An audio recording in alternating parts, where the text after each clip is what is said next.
Hello, and we're here with more Great Lakes Series action today with the Truck Series brought to you by Paddy Engineering. We are in Indiana at Lucas Oil Raceway, also known as Indianapolis Raceway Park, IRP, and I'm here with Alex and Elliott. How are y'all doing today? Doing great, Kyle. I'm gonna continue to call it IRP. I think that's the acronym. Alex, how are you tonight? Well, I'm prepared to have fun with a short track, boys, so it's either going to be great racing or a lot of cautions. Either way, a lot for me to do. IRP, or if you chose violence today, O'Reilly Raceway Park is a very crazy short track if you've never been here before. Short track, but the high line is the dominant line. So it's definitely going to be a lot of pushing and shoving up there near the wall, trying to find some speed up there. Couple storylines headed into today. Last week's winner, Hunter Madalinas, in the field here today as we're in qualifying right now. And of course, we're going to be watching also Ashton Lawson and Nathan Nicholson on their crazy drama last week. What do you guys think about that? Well, we're only going to see one side of it tonight because Nicholson is unfortunately a cup competitor, so I don't think that rivalry is going to transfer over too much. But Ashton said that he's put that behind him and he's focused on racing, and he's done that tonight. He's put her on pole, so it's good to see him bounce back after what we learned was more of a dramatic incident than what we initially thought it was. But it's good to see him bounce back, and we'll have to follow up on that at a later point whenever they're back in the same race together. Yeah, Ashton Lawson looks like has a lot of speed this race as well, as he was the quickest in practice, and currently he sits on top, sits on the pole. Still have 2 minutes left in qualifying. A couple of drivers still have yet to put down a lap, so not official yet, but a lot of speed out of Lawson this race. Which drivers are you guys keeping an eye out for today? Well, I'm always looking at the number 36 truck. That's my own entry out of the 2511 camp. That's our star truck that myself, Barkowski, Nicholson, and Heller all share. But I'll tell you what, don't look too far back to the 41 of Matthew Durr. He's had a ton of speed here in practices. And then I think my third pick, if I can have three picks, which seems excessive, dark horse is probably Barbagelata. He's typically the more aggressive guy, so he may make something happen. But seeing that he's sitting up there in the top five, we'll definitely see where he files out. But a good starting spot for him tonight. Well, Kyle, I'm personally looking at Trent Curtis, who I race with in real life every now and then, and he wasn't that good in practice, but shocking P4 qualifying. It'd be interesting to see how he does in the race. Definitely some strong laps put out there. Interested to see what happens in the race. Another note, Daniel Nanny looking really strong in practice, second quickest in practice, but currently sitting seventh, looking to possibly start in row number 3 as we're about to end out qualifying and go racing for race number 3 of the Great Lakes Trucks. Give you a standings update coming into today. Michael Sensi is currently your points leader, and behind him you have Ross Brockham, 14 points back. Shane Neiswanger in third, actually tied with Ross. And then in fourth, you have Gavin Fitzgerald, split second broadcasting zone. Gavin only 2 points behind Shane, and then Mr. Excitement, Aaron fifth.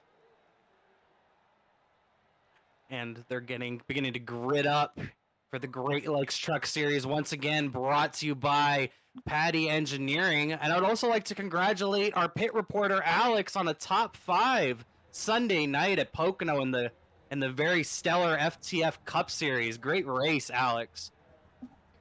Thank you, Kyle. That was a very stressful and chaotic race for sure.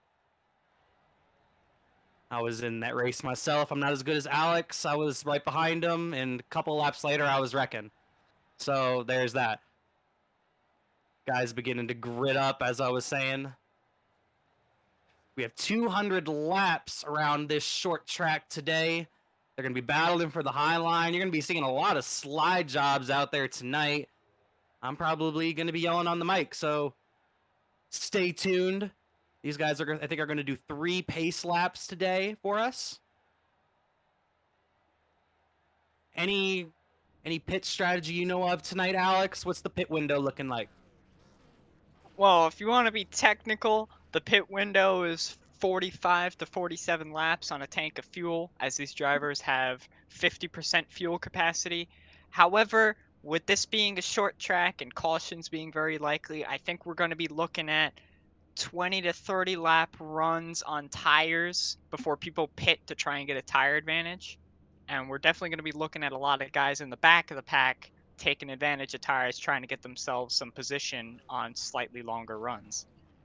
I forget, does this series have a tire limit? And if they do, what is the tire limit for today? From what I've heard, I believe they have unlimited tire sets. So this is going to pretty much mean everybody right in the back of the pack is going to be pitting almost every time. Definitely going to be really interesting. Like I said, it's kind of a one-lane track. That lone line doesn't do much, so I would expect a lot of slide jobs, a lot of beating and banging, and a lot of accidents, a lot of caution laps today, I expect. Definitely a lot of tempers over the radio as well, as these guys are pacing around, taking pace lap number 1 of 3. And we're going to start doing your starting lineup. Row number 1, Ashton Lawson in the number 24. And then on the outside, you have Christopher Heller in the number 36, your Cup Series points leader. Interesting choice right there, actually. Ashton chose the outside, which isn't really unexpected, but an interesting call there to see Ashton to pick the outside. We'll see how that works out. Matthew Durr lining up in third with Trent Curtis in the number 51 lining up fourth. Then you got William Barbagelata, Mr. Excitement, next to Christopher Huerta. Behind them, you've got Daniel Nanny following out in 7th, and Briar Fritz, pretty solid starting spot for him out of 8th. And the pace car about to pull off as the lights are out on the pace car. Looks like we only got 2 laps, actually. Oh, wait, no, we're going to get one more. Cool, cool. So we're going to continue with the lineup. Steve McLean in the next row, next to our points leader, Michael Sensi in the number 92, starting 10th. Second in points, Ross Brockman starting 11th, with May Cruz starting 12th.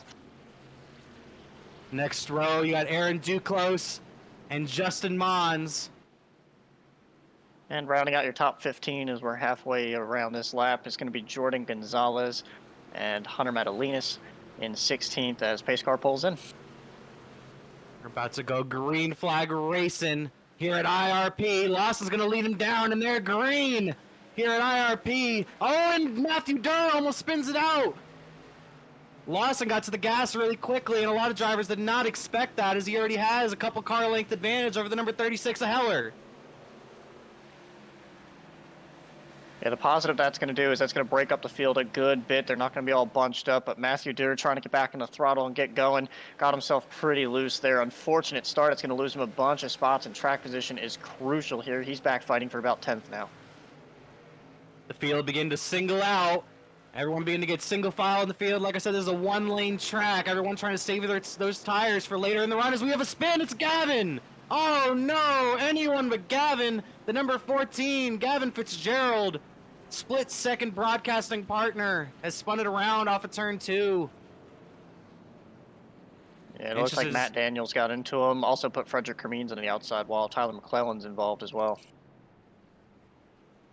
Interested to see a replay on that. Definitely disappointed to see Gavin spin out this early, but like I said, it's early in the race. Still got a lot of time. Yeah, it looks like Daniels might have gotten into him coming into the corner, and Gavin just wasn't able to hang on to it. Didn't hit him. A good view is going to be Shane Niswanger or Eric Kepf. Eric threaded the needle. Shane ducked way low to get around Gavin. That was some interesting stuff there. Yeah, Niswanger barely avoiding it in that Keystone Light Machine, barely getting by. As we're going to take another look here. We're going to look at Niswanger's in-car right now. You're going to see him barely avoid this jump all the way almost into the grass here on the backstretch. Smoke, smoke. Oh, there's Gavin. Oh, he actually did get in the grass. What a move. Yeah, it's 2 guys that are top 5 in points there between Gavin and Shane, tied for second.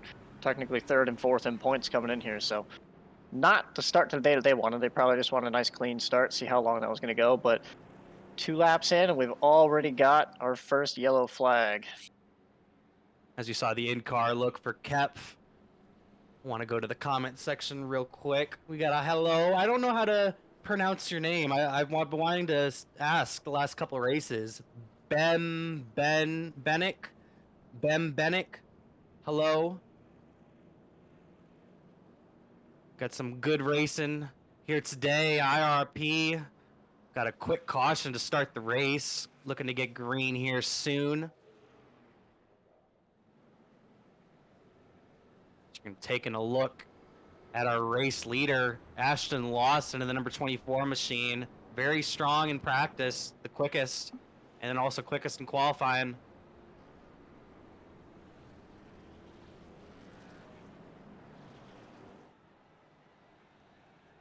Looking to see if the lights might go out on the pace car this time by. They do. We get 1 lap to go. Lawson's going to take the high side. Yeah, I think that's just going to be the common choice here. It didn't really surprise me on the start. I wanted to see how it would work, but it looks like the hard thing for Chris here is he has to look out the right side of that truck, and you can't see a whole lot, and Ashton can just, you know, drop a gear and get out of there. So it's quicker for him to be able to do that, and he'll be able to drive away from Chris virtually every time. The only thing Chris can do is maybe send it in on a corner. Not really going to work. Should be an interesting restart this time. Drivers are expecting Lawson to go this time, and they're ready. Lawson goes, and Heller's right behind him. The 51 off to a great restart on the inside. Number 51 to Trent Curtis. Yeah, he stuck with Barb pretty well. The inside will work a little bit, but I think after about 2 or 3 laps, you're really going to want to try to find the outside and just shove in line, because it's going to be real hard to try to clear someone down there. And they're single filing out throughout the whole field right now.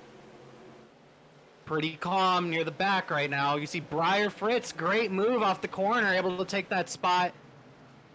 He actually cleared himself out of Steve's spot there and able to stay up in that top 10, doing a nice solid start here at the beginning of the race, trying to keep it together. McLean putting the pressure on in the number 37. Putting it on Fritz, and Matthew Durr gets into the wall behind these guys. And he's looking to save it. That contact's not going to hurt too much, but it slows you down a ton. It'll slow you down to about 80, 90 miles an hour. As Briar gets in the outside wall, we've got to yell at the same time. Looking to see what the caution was out for right there. So you have a car stopped on the front stretch, it looks like, the number 58 of Hunter Gaines.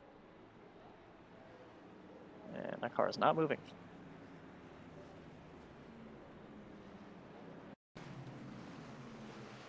Take a look at this replay here. Looking at the number 17 of Sam Hoff on his outside.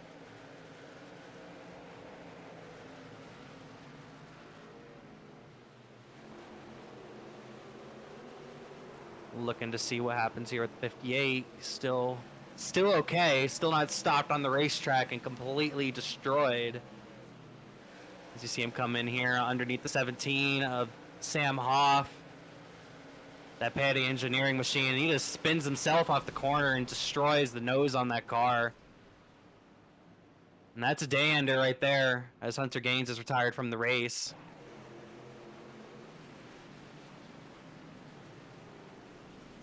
David Yohanan looks like he may have gotten a piece of that, trying to avoid it at the tail end there.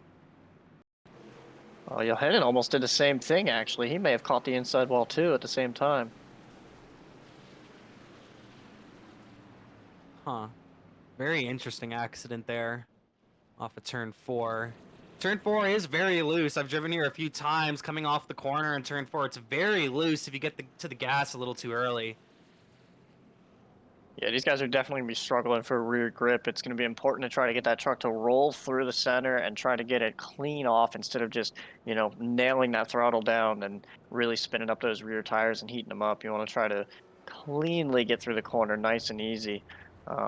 If we get a long green flag run, we'll see exactly who's good at that. But for now, it looks like we're just struggling to put in a few laps and just make sure that we can get off the corners clean. Definitely a disappointing start for the number 41 machine of Matthew Durr. Both those green flag runs faced some problems, and he's fallen already back to the 12th position.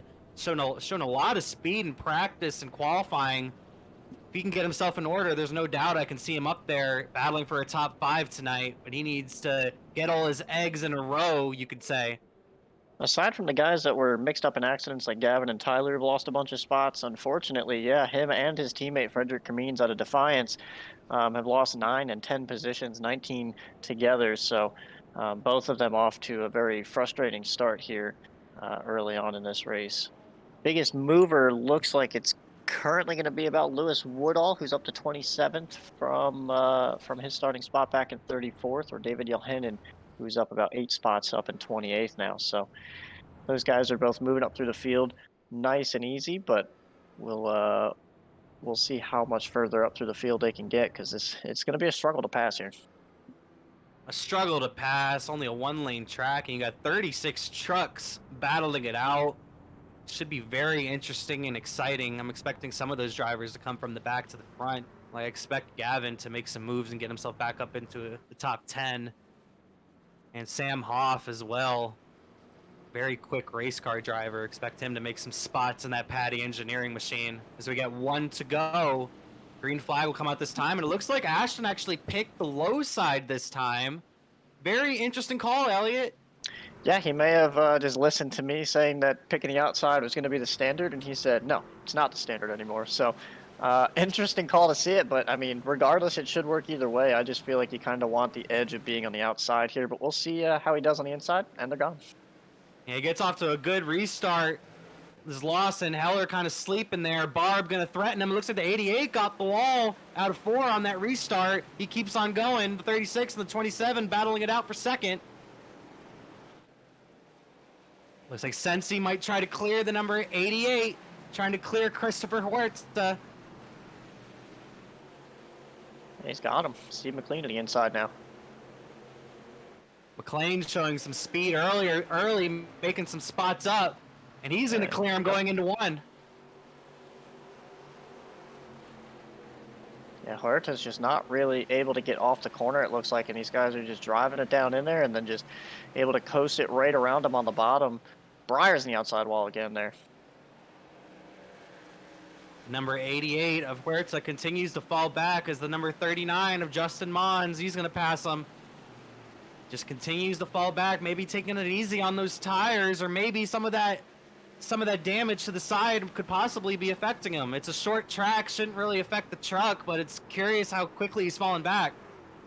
The hard thing is these trucks are they get aero tight despite the fact that it is a short track, and I wonder if maybe that damage is amplifying that, because, you know, with damage, it's either going to make it loose or it's going to make it tight, and, you know, he's not sliding, so that wall damage might actually be making it much tighter than what he'd expect, and then obviously the amplification of the aero isn't really helping him. So the tighter it's going to be, the worse it's going to drive, obviously, with this being a flat track. So you gotta just try to work with what you got, back up your corners, and try to get a good run off.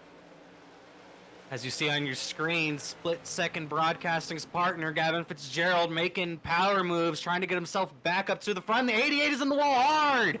Oh, no. Christopher Huerta slams the wall, and the caution is out.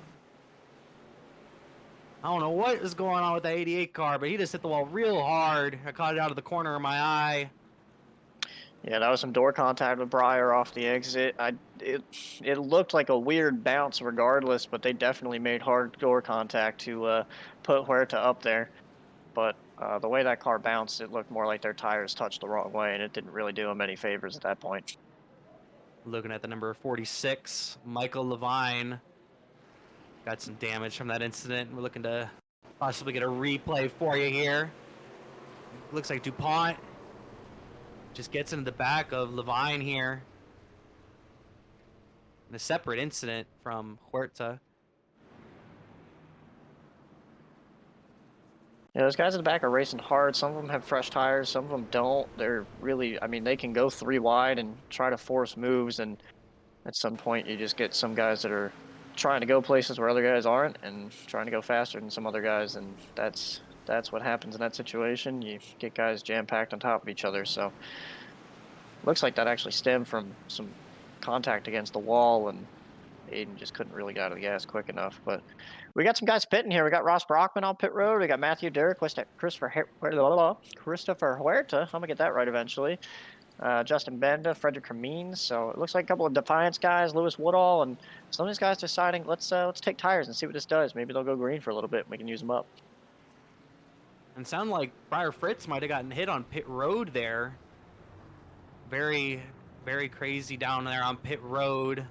So everyone's going to pull off.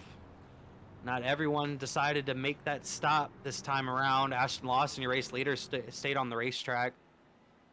Should be interesting how that strategy pans out, as these guys do have a couple laps on their tires. I know we've gotten a lot of cautions, but we've also had a decent amount of green flag laps. I want to say maybe like 6 or 7 green flag laps. So there is some wear on those tires. Yeah, you got to wonder who is pressing hard. I mean, you know, these guys that are up front probably don't have a lot to worry about, but these guys running about 15th, 20th, you know, how hard were they really pushing to try to keep those spots? And can those guys on some fresher tires really try to drive their way up through the pack with these guys? They're going to need green flag runs to really get somewhere, though, because if we're just going to have caution after caution, those guys that just took tires now are just going to have to wait until the majority pits to try to find themselves up there. But it's all a track position game at that point. If you can find yourself, like if Ross Brockman can find himself in the lead with a solid 5, 6, 7 guys behind him that continue to stay out, like Matthew Durr and those other guys, then you can like pretty much manage the field from there. I mean, you can see that Ashton and Chris have virtually no competition. Barb and Nanny are close, but they're having to race each other on every restart with Trent Curtis and Michael Sensi. So they don't really have too much competition on the start. So if you can start on that front row and get up there, tires may not be that big of a deal for you. And I think that's what Ross and those guys that just pit under that caution may be thinking for later on. Yeah, Ross definitely taking a different strategy. Like I said earlier, coming into this race tied for second in points. Ross trying to jump over Sensi and take over the points lead with a little bit of strategy here. So we got 1 to go. And Ashton decided to go back to the high side. Lawson going to start up high on Christopher Heller. This has been the front row all race. Honestly, it's a game when you're picking lanes like that. I mean, he could just be messing with Heller to see which lane Heller's better at so that he knows for later on. And here goes Lawson. Oh, Heller slid up a little bit, almost got into Barb, had to slow down. I was going to say, I did forget to mention that Barb is Lawson's teammate, though, so they may have timed that to make Caution's sure that out. Heller went backwards, and we have another yellow. Sorry to interrupt you there, but there is another caution out on the speedway, as it's once again the number 46 of Michael Levine around. Not sure if he got help or not. We'll have to take a look at a replay to know. But Levine will continue on. We're gonna take a look at the replay here. Looking at the number 46 of Michael Levine. And it looks like he just hit the gas and just spun it flat out. Yeah, I think he just pitted there as well, trying to get up on those cold temps and everything. It's not the easiest thing to do coming off that corner. That's honestly why I keep thinking Ashton will pick the outside so that he can have a little bit of a straighter run off the corner. So it takes a little bit, but these guys will get it going, and hopefully we'll get some green flag racing. Just looks like a few mistakes happening here, just either on corner exit or just trying to get up through the gears. It's not an easy track to get around, and these guys are showing that a little bit tonight. Well, with that caution timing, the number 27 has moved himself into the second position, so someone not named Christopher Heller will start alongside Ashton Lawson on this next restart. Daniel Nanny's been moving himself up, and Sensi's gotten himself into the top 5, quietly been moved himself from 10th to 5th over the last few cautions flags. Yeah, I think that's something to note. Another guy that's traveled up towards the front, Hunter Madalenas, has broken the top 10 after starting about 16th. You got Justin Mons, who started back there. He's up 7, so he's gone from 14th to 9 or 7th here. So a lot of these guys on older tires have really started to shuffle up through with these guys that have pit. Another one I saw is Sam Hoff's up 13 spots up to 19th. Mark Benda's moved up 11 spots to 18th. So I think these tire strategies are starting to come in. I'm not a fan of unlimited tires here because I think that really offsets any type of major strategy, but it'll be interesting to see exactly what you do later on in this race. Maybe not right now, but 50, 60, 70 laps later from here towards the halfway mark, past the halfway mark, what these guys do, knowing that they can pretty much get tires whenever they want, as many times as they want. As you saw on pit road, the number 77 of Briar Fritz made a pit stop. No one really followed him down onto pit road. We'll have to see how that strategy pans out for him. He did have a decent amount of damage to that machine as well. Interested to see maybe if he got some repairs, that number 77 machine, as you're looking at the Yeah. race leader, Ashton Lawson. I'd be interested to know about that call. I mean, he essentially saw Ross and Matthew Durr pit around him the previous caution, so maybe just getting some of that damage repaired. He ran a very slow lap that last time by, so potentially just trying to see if maybe that'll help his run here. And then he does have a lot of his teammates back there with Michael Levine, Tyler McClellan, who have been caught up in a bit of a mess. Shane Icewalker was also involved in that initial incident. Not any damage done to the car, but just around it. So maybe that'll help him out being around guys that he knows and trusts a little bit, and can find his rhythm back there and start to move back up towards the front. This time Lawson will take the low side. Barb will start up high, the number 27. Lawson could possibly have a challenge here just because it's a different driver, not Heller. Mr. think the Excitement's a call- little more aggressive. I think the call here is that he's just not going to tell Barb when he's going, and he's just going to launch, and Barb will hopefully file in and have the lane over Heller. Here goes Lawson, and Heller gets off to a good restart, really paying attention to that number 24 machine. Ooh, McLean got into the wall almost. It looked like off of 4. He gathers it up. Got Daniel Nanny up here, another challenger now. I mean, he's always a good short track guy. So seeing him up here is no surprise. He's gotten around Heller now with that outside restart area, and we'll see what he can do from 3rd place. Trent Curtis has always been up here too, still running 5th, putting some pressure on Heller now. Good to see him still running up front. Nanny has slowly moved his way up to the 3rd position. One of the quickest drivers in practice, has a lot of speed here as he's putting the pressure on 2nd place. As you're going to look at the back, you look at Briar Fritz at the number 77. He's trying to make his way back up. Mr. Excitement doing a good job in that 2nd position. Nanny right behind him. And Heller in the 36 in 4th. And then Trent Curtis in the 51 in 5th as we have another caution out on the speedway. I think that was Breyer, as you were mentioning. I saw him get a little sideways off turn 4. I think he may have overcorrected up into a couple guys. I saw Lewis Woodall, Tyler McClellan all get a little bit of damage out of that. So not the night Breyer was looking for. Maybe that pit stop wasn't what he needed. He may have made the wrong choice there. But still, a little bit of damage, but truck's not killed. It's a short track. Anything can happen here. Great qualifying run from Huerta, but ever since he's been falling to the back and he got involved in that last incident, his engine is blown up and he's here on pit road. Very disappointing for the 88 bunch to go out this early after having so much speed in qualifying. You see Fritz just gets it loose and then just cuts it right in front of Lewis. Very questionable from the side. And then I don't know, what was that? Very questionable. Breyer will continue on. And the number 88 of Huerta is out of the race.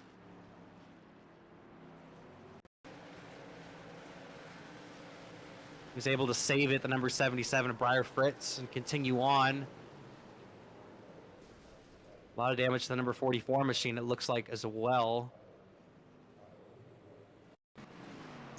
Yeah, the initial impact going up towards the wall didn't really seem too odd, but everything after that was kind of, just lock it down, get it going straight, and let everyone work their stuff out. It just looked like a lot more happened there that didn't really need to be going on.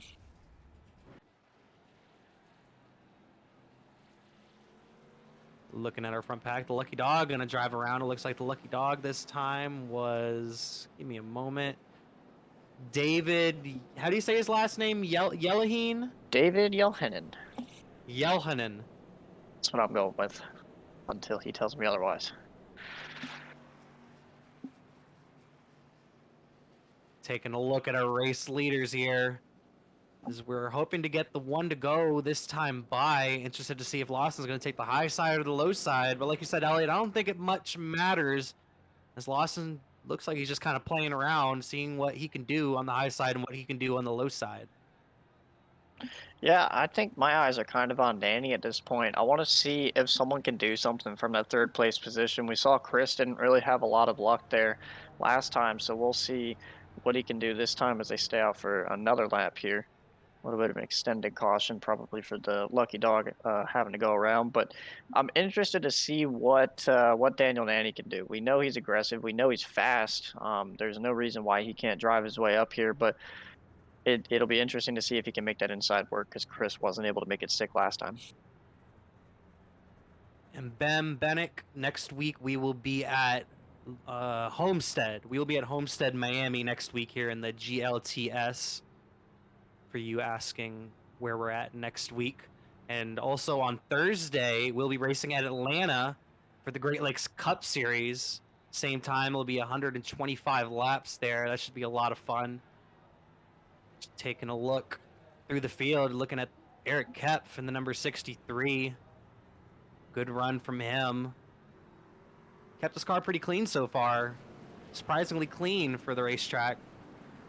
His lights are out on the pace car. Lawson takes the low line this time.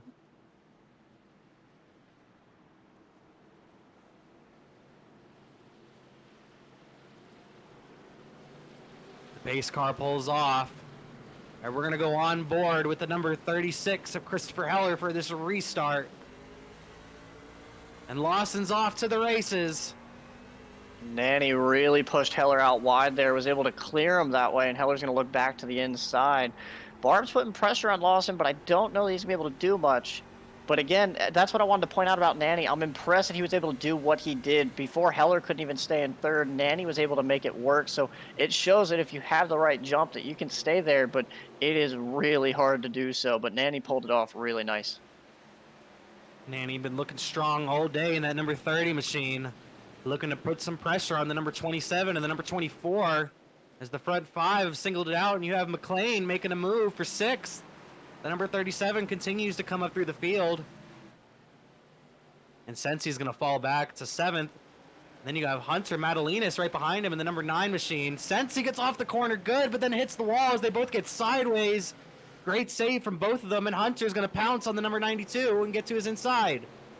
Yeah, Michael Sensi seemed like he wanted to make Daytona not be a normal. Oh, well, another caution. I'll finish my thought with Sensi though before we jump into that. But Sensi made Daytona, his win at Daytona, seem like it wasn't supposed to happen or anything. But he is showing up week in and week out, third week in a row here that he's running top 10 pace, very easily running with the points lead. So I'll be interested to see where this 92 ends up towards the end of the season. But right now he is off to an incredible start, and great to see him in the top 10 once again. Yeah, Sensi been looking awfully strong. You look there. Looked like the 46 of Levine came down. It looked like it could have possibly even been a little bit of net code. And it got the number 33 of Nathan Nixon around.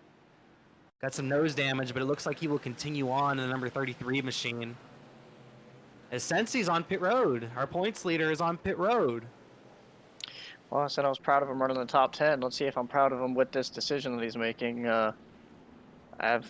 Yeah, we'll see. We'll see how it pans out. Again, these decisions mean everything right now, but we won't see them come to fruition until another probably 40 or 50 laps from now, when it all really cycles through. But they're at that pit window. If it were to run green all the way through, that this is where they would be pitting.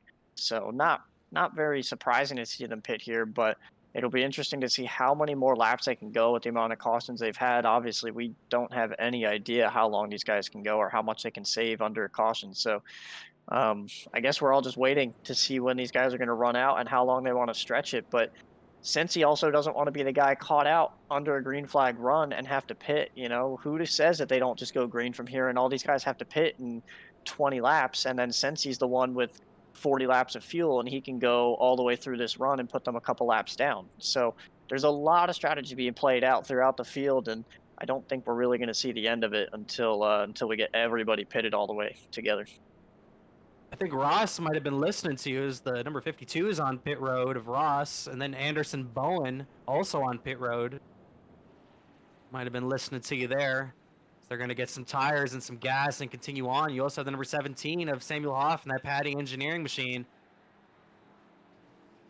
Yeah, Ross seems to have pit under most cautions. Sam's about done the same thing, although Sam was making up pretty solid ground. He finds himself about 20th now. So I think these guys are just looking for what's comfortable as far as position, and then they're just going to keep pitting and taking tires as much as they can, because I think there's only about 22 or 23 guys left on the lead lap at this point with the amount of wrecks that we've had. So scratch that. There are 28 now that Michael Levine gets his lap back. So we'll be interested to see exactly what happens here, but Yeah, it looks like these guys are all just kind of in decision mode of what they want to do with tires, and there's a lot of decisions to be made.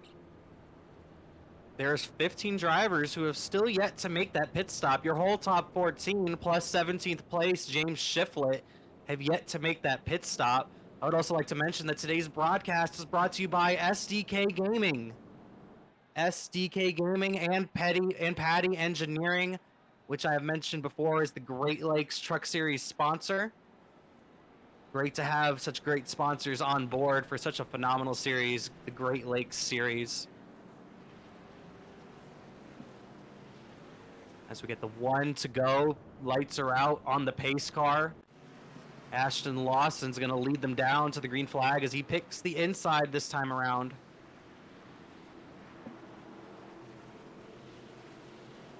Pace car pulls off. Lawson's going to lead him down. And Lawson gets the jump. Nanny and Barb are ready for it that time around. But they're going to single out that top 3 as Heller and the number 51 are going to battle it out for 4th. Wow, Trent dove it down in there. I don't know if he's going to be able to make up any ground on corner exit. He stayed pretty even with him, though. He puts him in the wall. He was trying to slide jibe him, it looked like, and they just couldn't quite fit it in there. Great job by these two, able to keep it straight and keep their position. McLean and Hunter right behind them. Well, I had to make you a little nervous, Elliott. Chris probably won't be happy about that one, but that could have been a much bigger accident than it was. Kudos to them for continuing on, but there's no way that 36 truck's going to be driving exactly how it was before, so that's got to be frustrating for Christopher Heller. And we've got Daniel Nanny pressuring Barb really hard here for second. He really wants to get up there, and I think he's got the truck to do it, but we haven't seen anyone really complete a pass in these top 5 positions, so I'd be interested to see if Nanny can actually pull this off one way or another. Nanny trying to split the teammates up, trying to jump into the second position as he's looked so strong today, but we haven't had very many green flag laps.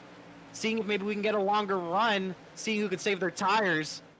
As Nanny's up against the wall, inches away from another wreck on the front stretch. It's our race, it's our points leader, Sensi. But we're gonna keep it green. Nanny dives it in on the number 27 in turn 3. Not able to get next to him. Yeah, Nanny's going to push really hard for this. I think he realizes how big this track position is, and to get to second is going to be a pretty big deal here. Definitely painful to see Cincy go around after his really solid run, but he's only back to 24th. He's not exactly out of it yet, so see if he can gather it back up and maybe through some track position and different strategies get back up towards the front. Again, we're a quarter of the way through this. We're on lap 50. We've got another 150 to go roughly, so we are pretty far from seeing this one through. These guys have plenty of chances to make stuff happen, so we'll see exactly who ends up being at the top at the end, but we've got plenty of time to get there. It's looking like to me that Nanny's trying to set up Barb in turn 1. As I say that, the caution comes out. Looks like Niswanger's around. Very disappointing for him to be around being as high up in the points as he is. He's been having a good run, able to avoid trouble for the most part, but he has spun it around. But as I was saying about Nanny, it looked like before we got that caution there that he was really backing it down early on that entrance to turn 3 and just hitting the gas and getting off the corner, trying to set him up for turn 1. But Nanny will come down pit road. It looks like the top 2 stays out still. Well, there's your interesting call finally. That is going to bring 80% of the field down, but look who stays out back there, Ross Brockman. I said he was going to look for that opening to try to get some track position, and he's going to get it right here. This will be his spot, so we'll see what he can do with that. But for now, we've got a vast majority of the field coming down. We've also got May Cruz staying out. That'll move them up to 4th place here, or 3rd place, sorry, and Ross Brockman up to 4th, and Samuel Hoff will find himself in 5th after running about 20th all day long. So let's see what those guys can do up in that top 5. And notice Sensi. Sensi stayed out there. He's only going to be back to 6th, so he's right back to where he was. Yeah, Ross and Sam just came in on that last caution. And that's what Ross was trying to do. Just kept on coming in caution after caution to get the freshest tires possible. And eventually everyone in front of him was going to come down. And darn did they. And Ross jumps himself into 4th place. Great job by him. Also, Aiden DuPont in the number 00 is up here as well, and Matthew Durr has returned to the top 10 in the number 41 machine. Yeah, as I said it, since he decided that he wanted to hit pit road, so he will give up 6th to go down pit road, potentially get some more damage repaired or what have you there. But interesting call to see him give up that 6th spot. Maybe he just didn't think it was time to get up there quite yet with how hard they were just racing for 3rd or 4th there on that last restart. Yeah, a lot of damage to Sensi, and we're gonna take a look at the incident here, see what happened to the number 92. Sensi's in the middle here, and it looks like I can't tell who that was on his high side. I think that's the number 28. Came down and got him in the door a little bit, but Sensi was able to continue, but a lot of damage to that nose of the number 92 machine. Yeah, that was James Shiflett to the outside, Justin Bendit to the inside. Just looks like Shiflett probably had a little bit more room up to the wall, but he was also probably sliding on exit, and all three just kind of came together. There's not much he can really do. Bendit's truck's going to push. Shiflett's going to get loose, so there's not much that all three of them could have done there. Looks like just a serious racing deal, but unfortunately, since he's going to be the one that got put in the outside wall from it. Again, luckily, there was no yellow out of that, but it did happen to come a few laps later. Definitely very disappointing to see Sensi have those issues, but like you said, it's real early. It's a short track. He can possibly come back from this. It's still early on in the race. You see Nicewanger here and gets together, it looks like, with the number 39 of Justin Mons. Caught that accident midway. Not sure who caused the incident. Might need to take a different or another look at it. But definitely disappointed to see Nicewanger spin around this early. You're going to see Nicewanger on the outside of, it looks to be Matt Daniels. He gets him a little loose, and yep, right in front of the 39. 39 had nowhere to go.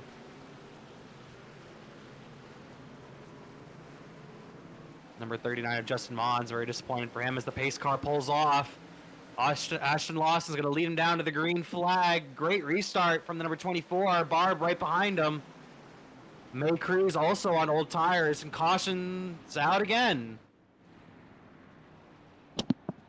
Going back to that other caution before we get to talk about this one, I feel like the contact between the doors is just almost net coating or creating what I'd like to say is more of like an F1 or an IndyCar approach where the tires are like hitting each other and spinning the car on the outside straight out, almost as if, you know, like the tailpipe or something of the car is cutting down the rear tire of the other one. It seems to be simulating something along those lines, and it's just spinning the car out. But it's definitely not the most friendly contact, when it seems like most of those cases would just be door-to-door contact and not really cause anything. But fortunately, it looks like we're just getting more self-spins out in Breyer. Just not able to get on the gas the right way. Got on it a little too quick, similar to what Michael Levine did earlier in the race, and just spun himself around there as we were getting going. Yeah, definitely disappointing for Breyer.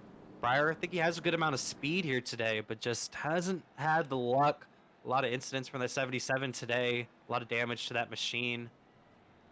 As Lewis talking a little trash in the chat, I'd like to know. And the pace car all by himself. No one's near the pace car. Not sure what's going on here. Yeah, I think a lot of these guys, you know, they get up towards the front, they get in that one incident like Breyer's been involved in. He caught the wall once or twice, and it just seems like their night starts to go downhill from there, whether it's self-inflicted or just other mistakes happening on track that they just get involved in. Just seems to be the way that it goes, but hopefully they get it all gathered up back there, can get it going straight again. But unfortunate circumstances for the guy that started up 7th or 8th tonight. Really thought he was going to have a nice strong run, and it's unfortunately gone backwards. But again, we're 60 laps in. Just because he's had the bad luck at the beginning doesn't mean these guys can't have bad luck at the end. Remember, one contact the wrong way could kill the engine, thus killing your race. So plenty of opportunity to still gain more positions. I'm trying to look through the pack here. I don't know if people pit and we may have just missed that, or it looks like, no, I believe Heller and McLean and those guys are just back there from the previous pit stop. So I don't think the order really changed too much. But at this point, how far can Ashton and Barb go on fuel? Honestly, well, they have not pit yet. We're 62 laps in. I know we've had a bunch of caution laps, but the fuel window was initially 47 laps at a maximum. So I think that's the question at this point. How long are these guys going to stay out? And if we go green, are they going to have to pit under green? Because that's not going to be beneficial at all. Very possible that that could happen. Very possible we can get some green flag pit stops if we go green flag for a certain amount of laps. Looking to see if we maybe the lights go out on the pace car this time by. But yeah, it has been a lot of laps. Alex was saying earlier, 45, 47 laps was the pit window, and we're on lap 62. We have had a lot of caution laps, so they might have saved a lot. And the lights go out on the pace car. Interested to see where Lawson's going to pick. He's going to pick the inside. It looks like that's where he's taken. Yeah, I mean, Barb is literally coasting under these cautions to save as much as possible, but I mean, we've gone nearly 20 laps past the pit window, so it's going to be interesting. If these guys even go green for 20 or 30 laps, I have to imagine that the 24 and 27 have to pit, and at that point, if you're pitting under green, it's not going to be a good race for them, so we'll see what happens here. As the pace car pulls off, Lawson's going to lead them down to the green flag, and the number 27 looked to be ready that time. The number 75 of May Cruz right there as well. They've not talked about Cruz all night, but to be up here in third is a solid effort. How about Sam Hoff up there in fourth, Ross Brockman in fifth? You got Cruz really charging on Barb. Don't forget, everybody has fresher tires in that top two as well. So not only have they been out and they're low on fuel at this point, but they have nothing left on those tires either compared to these other guys. Everybody else has pit at least 20, 30 laps sooner than these guys have. So all these guys have fresher tires, and we'll see how long Barb can hold off May Cruz here. May Cruz actually hasn't came into the pits yet as well in that number 75 machine. The first one that has made a pit stop is that number 17 of Samuel Hoff, who pit on lap number 44. So fairly new tires on that machine. Daniel Nanny on pretty new tires back there in sixth, looking to make some moves. That's right. It looks like Sam only took fuel the last time they pit as well, so he's on a little bit older tires here as he's got Ross Brockman on the inside now, but we'll see. It's interesting to see May actually get a chance to run up here. It's almost like, you know, that track position really is the biggest thing holding him back, because now he's here fighting Barb for second, but otherwise he was running about 10th, 15th all night. So we'll see how much these guys can really charge, but these guys on fresher tires like Nanny and Brockman are really trying to get around Sam at this point. Yeah, you're watching that battle for fourth. Sam slides up the track a little bit, and Ross looks like he's going to clear him out of the corner, and Daniel Nanny almost giving him a bump draft coming out of the corner, as Nanny has a lot of speed with the freshest tires. Yeah, Nanny said, if you're not going to clear him, I'll help you clear him, because we need to get going here, bud. Yeah, McLean not too far behind him. That number 37 has shown a lot of speed today. Came in at the same time as the number 30 of Nanny, and he got Christopher Heller right behind him. And number 51 of Trent Curtis way down low, under the line.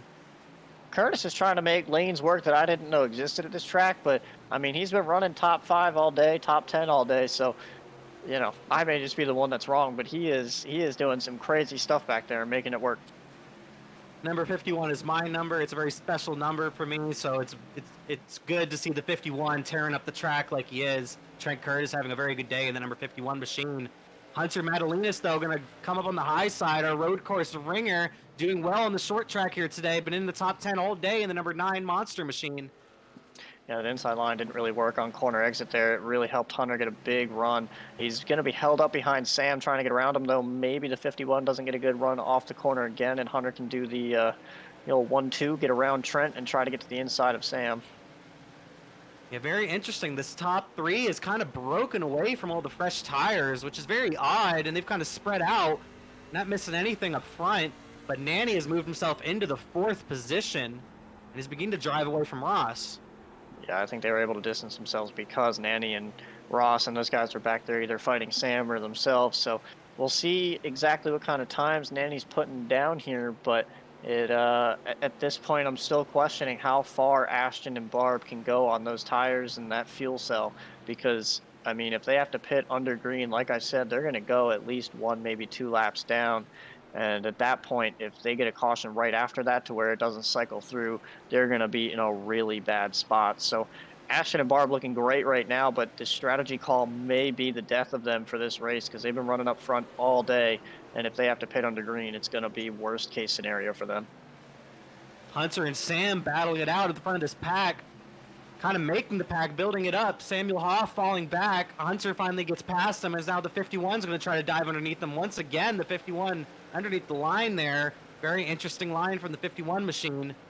Eric Kepf on his outside. I know Trent knows the outside works, but I just don't think I think he thinks that he needs to get around Sam to make anything work. And unfortunately, he's been stuck on this bottom trying to get around Sam, and he wasn't able to even get to Sam. So it's, wow, it's painful to see him drop back here, but he'll hopefully have a slot up right here behind Gavin. He does, he'll get in line and maybe get back to tracking these guys down. Yeah, Gavin's been slowly moving his way back up through the field since that incident earlier. He's finally almost back into the top 10th as he moves himself into the 11th position in front of Curtis. Curtis right on his bumper, and then you got Kermeens right back there in the number 50. He's been in the back most of the day. A lot of right side damage to that machine, but he's been able to get up here in the top 15. It looks pretty strong right now. Daniel Nanny is running the fastest laps of anybody on track. The unfortunate side effect is A, he's 4th on track. B, he's only a half a tenth quicker than Ashton Lawson. So he's not doing anything as far as trying to get rid of this gap that exists between him and Ashton. So it doesn't seem the tire strategy at this point has done anything. The thing that he's going to lean back on now is going to be when Ashton and Barb pit. Again, they have to pit under green. That's going to be Daniel Nanny's smiling moment.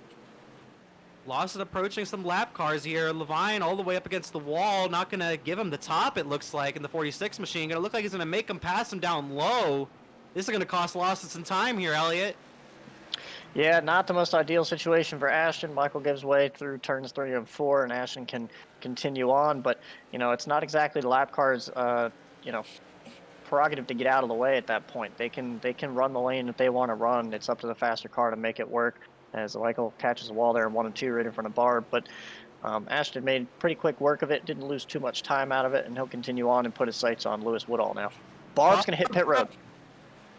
Said that at the same time, both saw that. William on pit road. So if William's on pit road, this means Ashton's going to have to pit here soon, and May Cruz. Yes.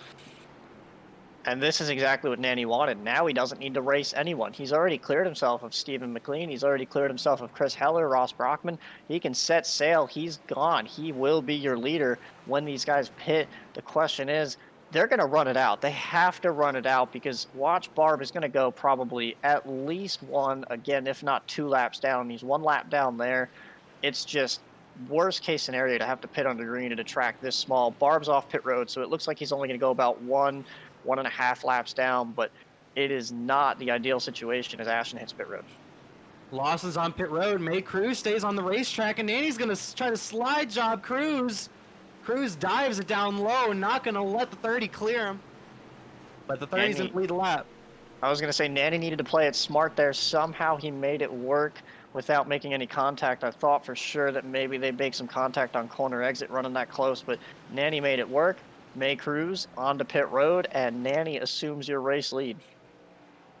Daniel Nanny, the strategy has him in the lead right now. Is very fast in practice, and now is going to lead his first laps, and the caution is out. And that's perfect for Cruz.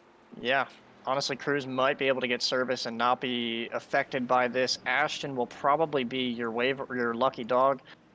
This will absolutely kill William Barbagelata's race. But I think Ashton just was gifted. Actually, Michael Levine was a lap down. We're going to have to see where Michael is and where Ashton is. Yeah, very interesting who's going to get that lucky dog, as Michael Levine could have possibly been ahead of him at moment of caution. Caleb DeSorda is showing ahead. He was the cause of the caution. He spun around. And Barb is showing ahead of Ashton. So if it gives it to anybody, it'll give it to Barb, knowing that Caleb was the one that was damaged in that wreck. I'm not sure that they give the lucky dog, though, if the car that is the lucky dog was the one that spun. But if this is the case, Barb's going to get the wave around, and Ashton Lawson is going to be SOL. And this is a huge break for May Cruz and the number 75. Great timing coming down pit road, able to stay on the lead lap in the number 75 machine. And Nanny looking to get off pit road first. McLean right behind him.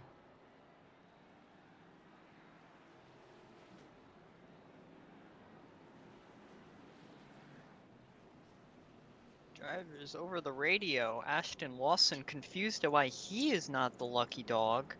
However, with Caleb and also Barb Lagata ahead of him, he was not eligible for that lucky dog, which will keep him a lap down and not receive that.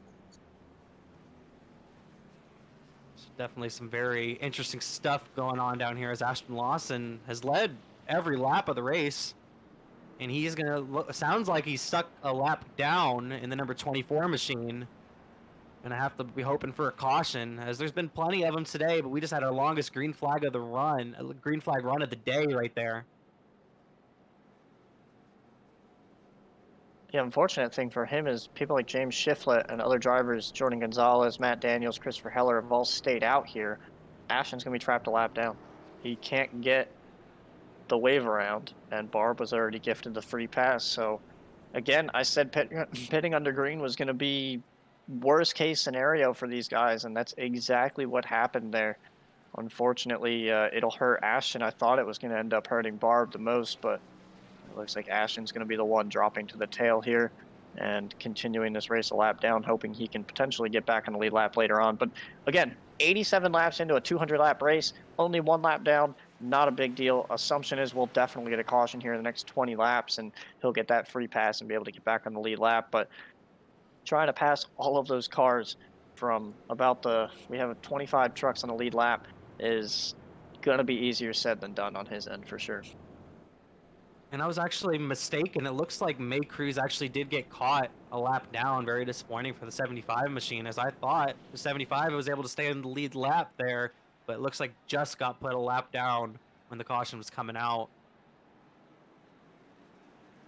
So the lights are out on the pace car, and for the first time today, we'll have someone not named Ashton Lawson picking a lane, and it's Christopher Heller, and he'll pick the high side, and on his inside will be Matt Daniels up here in the top 5 for the first time today. I was going to say, we have a mess of new guys up here with Matt Daniels, Jordan Gonzalez, all 25-11 guys, and then you've got James Shiflett, Daniel Nanny back here behind them. So we'll see how this works out, but this is a strategy call by 25-11 to put their 3 guys in the top 3 spots and see if this track position can help them. And Heller hasn't manned the front all day. Let's see how he gets going, and he's going to get a good jump, and Daniel's going to come in right behind him, and then his other teammate, Jordan Gonzalez, there in third. And Nanny is going to try to jump there into the third position, try to maybe get past Matt Daniels in 3 and 4. Gets sideways. Good save from him and Ross. Ross got a little loose as well. And Danny sends it. Shiflett caught the wall. He dropped a bunch of spots, but they kept on moving. Nanny's up to second and just on a tear, man. Nanny looks really fast, that number 30 machine. Looks like he's going to maybe put up a fight. And there's a big wreck coming into turn 1. A lot of damaged cars. Looks like Sensi's involved. Looks like we have maybe Trent Curtis was involved in that. A lot of good trucks involved. Oh my gosh. Looks like Duclos and Sensi just argued over who was actually in that spot. Duclos just never stopped coming up, and he may have been netcoded pretty hard. He got to him, and then it pulled him over. And that is going to kill a bunch of trucks here in turn 1. A lot of guys couldn't get slowed down in time and just kind of piled in. Briar Fritz is another good angle, being able to miss that one. Justin Benda as well.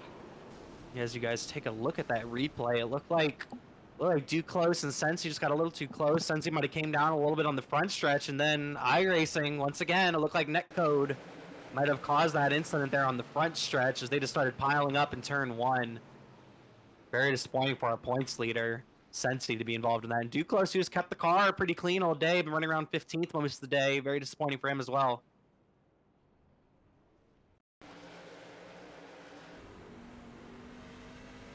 On board with Ashton Lawson, who's led most of the race today, your pole sitter, as he barely gets by that, really right in the bottom of the track there, just barely squeaking by the accident.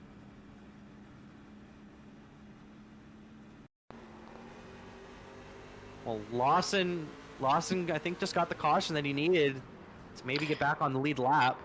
Yeah, I think this puts him back on the lead lap. And I just want to point out real quick from the beginning of that previous clip from Ashton, it goes to show just how difficult these cars are to drive around here. Like Ashton, who's been leading this race all day, hasn't put a fender wrong, hasn't made any mistakes, barely made it off that corner without spinning the truck out. I mean, he was dead sideways trying to get as much as he could. And, it goes to show exactly how hard these guys at the back need to race to try to pass each other, just because of how difficult track position is to gain here. The guy that's been leading this whole race and has been dominating this whole race, eh, making mistakes himself, just trying to get back up through the field because of how difficult this place is. So that just goes to show kind of why we are where we are with the caution flags right now. But closing in on the halfway mark, and Christopher Heller is still your race leader. Daniel Nanny is in second. Ashton Lawson finally gets his lap back. He'll cycle to about 22nd here. Barb didn't make up too much ground there. He's about 20th, and I think that takes care of your solid 5 fast guys out here. Nanny and Heller are very interested to see when we go back green to see how they're going to battle it out, because Nanny clearly has more speed. Heller does have the preferred line, and Heller's been very quick all day. Heller's been running up there in the top 5 all day long, but Nanny has 30-lap fresher tires. And they just came off that long green flag run, the longest one all day. I think we got around, what, 15, 20 laps? Yeah, I think that that time that they pit was definitely the longest run. Don't know exactly how long it was, but we'll see as the field thins out. The idea is we'll obviously get more and more green flag laps here, so hopefully we can get to a decent spot. But to summarize real quick, the cars that are out of the race, Marshall Harris never actually made the grid, so he is scored 36th. Hunter Gaines, after his issues at the beginning of the race, is 85 laps down, 35th out of the server. Christopher Huerta is going to end up 34th here tonight. Lewis Woodall has finally stopped running. I believe he's run into engine issues. He's going to be scored 33rd after starting 34th. Michael Levine has supposedly blown an engine, 12 laps down, 32nd. That'll be the end of his night more than likely. Christopher Heller looking to lead him down to the green flag as the pace car is pulling off. Heller gets a good jump, and right behind him is Nanny. And here they go. Green flag is out. Jordan Gonzalez and Matt Daniels right behind him. You can see what these fresher tires of Nanny do. I mean, it's just impossible for Chris to really do anything here. Nanny's going to get to his inside, and Chris can't even stay to his outside. Nanny's going to complete the pass, and Nanny back up to where he was earlier, back to the lead. The very first green flag pass for the lead as Daniel Nanny takes the lead. And Hunter's in the wall hard off turn 4. Hard hit from the number 9, but he'll continue on. Nathan Nixon down to the grass, got it going though. Somehow that wasn't a yellow. Definitely got a feel for Hunter. He's been running the top 10 all day, been very strong. But now he lost a good amount of spots off that last incident. I bet he's hoping for a caution now. And up here, the number 51 still diving it below the apron, still making moves. Matt Daniels gets a little bit in the wall to his outside as the 51's trying to clear him off the corner. I swear, someone told Trent that there's some PJ1 or something down in that bottom lane. He's doing anything he can to make it work. Granted, he is passing the 2 slower cars on older tires. It's Matt Daniels and Jordan Gonzalez, so he's just trying to gain those spots back and start to make a charge on these guys in front of him. Wow, the way that he just digs down into the bottom, right down there, under the apron and everything, just trying to get through the corner is just insane. As he's got a group of hungry guys behind him, too. Like he's almost hitting the blue line coming out of turn 2. He's so low. He's the only one I've seen go that low, even close to, as he's trying to clear Jordan Gonzalez off of 4. Hey guys, that's my driver right there. Outside. That's my pick. That's your Trent pick. Curtis. Everyone make note. Alex's pick is Trent Curtis, which means you'll probably wreck in the next lap. Hey, come on now. You know how this booth works, Alex. He has been quite fast tonight. Kyle, that's just your bad luck, all right? No, Gavin has the same luck. We just had some 3-wide racing back there with Shane Nicewanger, Hunter Madalinas, and I believe that was Jordan Gonzalez, and they kept it nice and clean. That was pretty fun to watch for a couple laps as Shane starts to set his sights on Matt Daniels for 6th. Yeah, Jordan got a little freaked out, it looks like, as he just completely backs out and lets them all by and just falls all the way behind Barb in the number 27 car. Loses a lot of spots right there, but looking just to keep his car clean as he gives up 5 spots. Meanwhile, we've missed some action at the front. Christopher Heller, apparently that damage has not suited him whatsoever. He's dropped back to 4th. Ross Brockman and Steve McLean have both gotten around him. They sit 2nd and 3rd now, both trying to set sights on Daniel Nanny. Yeah, both McLean and Ross came in on the same time as Nanny, so they both have 30 lap fresher tires than Heller. Right behind him, the number 51 of Curtis on that same strategy, coming in at lap 85 with those fresh tires. Curtis going to try to get by him here very soon. And as I'm looking back through the order, special shout out to Samuel Hoff, up 23 spots. He put down the slowest lap time over a minute in qualifying for whatever reason. He's up to 9th now, 23 spots from where he started. Yeah, definitely very strong performance from the number 17 of Samuel Hoff. Not very surprised. A very good race car driver at the number 17. Was more surprised about that lap time we just talked about. I'm wondering what he was doing on that lap to get over a minute. Yeah, that takes talent. I think he was probably finishing up dinner or something, but definitely what we're accustomed to seeing after his great run at the Daytona road course last week, where he ended up, I believe, 3rd out of that deal after a lot of calamity ensued in front of him. So if he can follow this up with another good run, that'll just boost him in the points. And, you know, with it being so soon in the season, it could be a really good shot for him to make the playoffs running this well. Oh, and Duclos looking to save it, and he does not. And there's a big accident in turns 1 and 2. No caution yet. The caution will not wave as Duclos has a blown engine on the racetrack of the number 97 machine. Well, that was one of the most insane no yellows that I've seen in a while. Yeah, Duclos spun it right in front of, looks like the 39 right there. And 39 got into his quarter panel right there, and he just sends it into the wall. And the 75, May Cruz, definitely good job by just being patient, getting through that accident right there. Not missing anything up front as Nanny has put a 1.5 second gap on Ross, but McLean is really catching up to Ross quick, and that number 37. McLean's been looking strong all day. Yeah, none of these guys really started up here, had the qualifying run that they all wanted, but they've somehow found their way up here through sheer speed or strategy, and it's worked out for them. And you can definitely tell that, you know, they've driven away from everybody else. We know that Chris and Matt Daniels and Jordan Gonzalez are all on older tires, but, you know, Trent Curtis has been up top 5 most of the day, and he can't even really Caution's out. And what is the caution out for? The caution didn't come out for the wreck last time. Matt Durr looks to have spun it around, possibly in the number 41 machine. Very good qualifying run, very good in practice, but been involved in a lot of incidents in the race here today. He got some help, boys, and you're not going to be happy with who helped him. Who might it be? Looks like we got a bright green vehicle there. Couldn't quite make out who that was. Mr. Excitement, Barb Legata got it. Wow. Ooh. Popcorn is out for Mr. Excitement.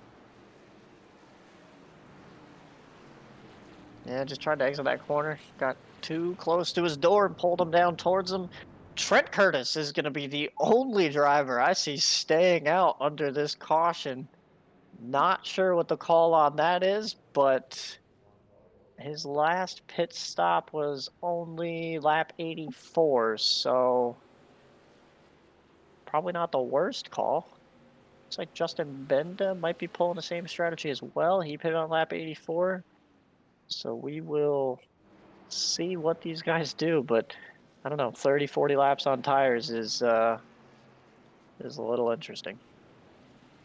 Curtis has had a really good day, looked very strong, so not too surprised him staying out there, looking to see if maybe he can hold off the field. He hasn't had clean air all day. I'd like to give a special shout out to Brandon Burkuski in the chat. Hello, Brandon.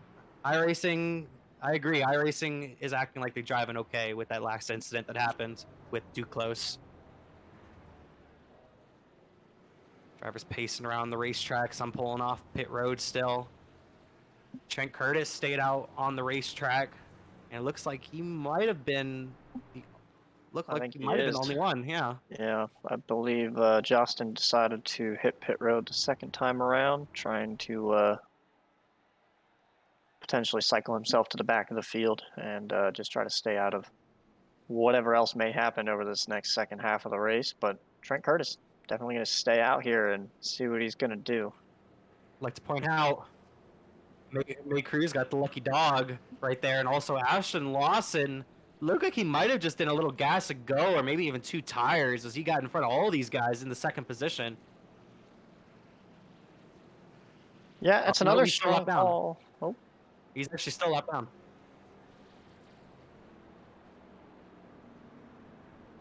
Yeah, Lawson's a lap down in the number 24 machine. yeah, we're hearing potentially he got stuck on pit road. This is a very small track. It's, you know, if you're already at the back of the field and you're trying to pit, it's very easy to lose track of where the pace car is and accidentally go a lap down again.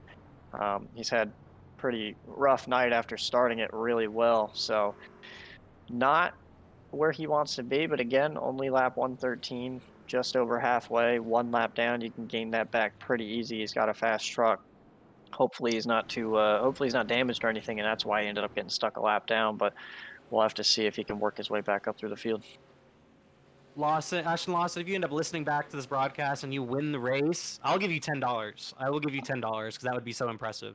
Like, that would be so impressive if he can come back because he's been so strong all day. I feel like he does have the strongest car out there, maybe other than Nanny. Him and Nanny look very strong. I'd like to see them battle it out with both fresh tires as the lights are out on the pace car as I was talking. Yeah, it's interesting because he also has a first stall, so it's hard to go a lap down again, but Trent Curtis is gone. Trent Curtis is off to the races, and it looks like the caution actually, nope, never mind. Green just didn't come back. Green just didn't come out yet. He got off to a really early start then. Trent Curtis already out to a car length lead on Nanny, but Nanny with the fresher tires right behind him. Everyone in the field has fresh tires except for Curtis. I reckon it's Ashton. It looks like Anderson Bowen is involved. I'd like to make a little comment. I don't know if Curtis heard there was an accident or something, but he completely sent it into turn 3 and got the wall and was able to get a nose in front of Nanny right before the caution came out. Looked like Justin Benda kind of just went into the corner and made slight contact with Anderson that turned him sideways, and Ashton nowhere really to go, and that's what'll happen. Doesn't look like too much damage to Ashton's truck. Doesn't look like too much damage to Anderson's truck either. Everybody else was able to avoid it pretty easily. Hunter caught a little bit of the wall out of it, but Hunter Madalinas, that is. But no harm, no foul to most of those guys. Looks like they'll all come away unscathed. Great move by Trent, able to hold on to the race lead and lead for at least another restart. Jordan Gonzalez getting the lucky dog this time around as he comes around the high side. I think we're going to try to get you an interview with possibly Split Second Broadcasting's partner, Gavin Fitzgerald. I'm not sure if he's available. Yep, we're dragging him in right now. Hey, Gavin, how's the race going? Oh, sorry, was I asleep?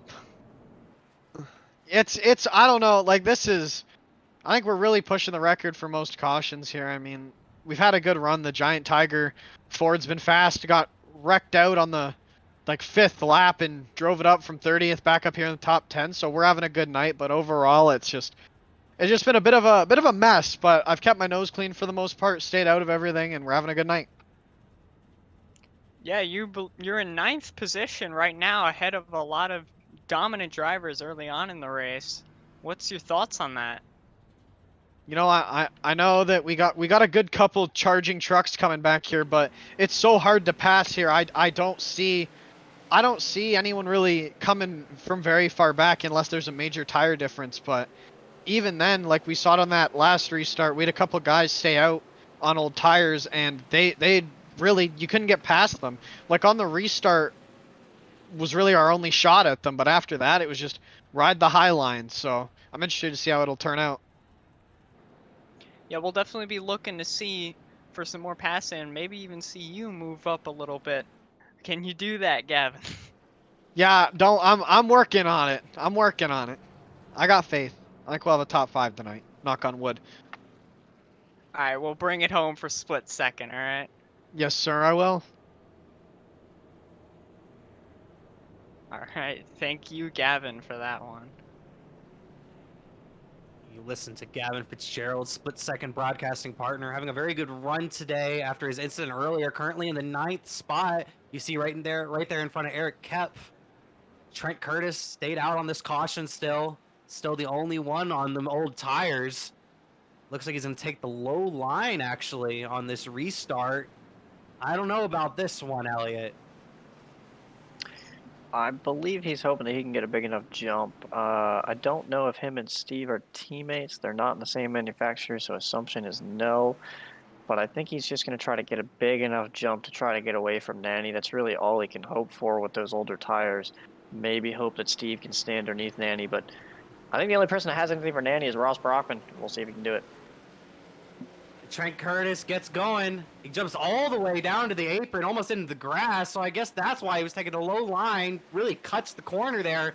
But doesn't really matter because Nanny's going to jump right under him in the next corner. But Curtis fights tough on the high side, trying to hold him off. And Nanny and Curtis get together. Oh my gosh, what a save from both of them. Yeah, I don't know that Nanny really had the intentions to make that a clean pass. It just he just drove up into him off the corner. So he knew he had the fresher tires. He didn't need to push that hard, but just used Curtis up there, unfortunately. So that'll be the end of Trent Curtis's run at the lead. Daniel Nanny assumes the point again. Steve McLean in second. Ross Brockman trying to track Steve back down. Although I believe it was Steve that was pressuring Brockman earlier, so those two may be pretty even. I just don't know who might have something for Nanny here. I thought it was Brockman, but it may just have to be Barb who's sitting fourth again. I wouldn't quite count out that 37. McLean's been looking pretty strong all day, but once again, the caution is out here on the speedway. I believe that may be Briar Fritz, knowing that he just disconnected from the lobby. Briar Fritz has faced his issues today. It's had a lot of speed, but been involved in a lot of incidents so far today. Very disappointing for the 77 bunch. It was, in fact, a single car spin. Briar Fritz off turn 4. Damn. We hope to see you back next week, Briar, if you're listening. Disappointing to see Briar go out this early in the event. Well, we're getting the second half of this race, but still a lot of time left. Yeah, I mean, kudos to Sam and Eric for putting the schedule together. This is, as Trent Curtis and Eric kept both hit pit road here and some others. But kudos to them for putting this schedule together. Obviously, these are three pretty... Daytona obviously isn't a super difficult track, but it's a wild card. It could go either way. But, you know, then you go to these very intricate tracks of the Daytona Road Course and IRP, Lucas Oil, whichever way you want to call it.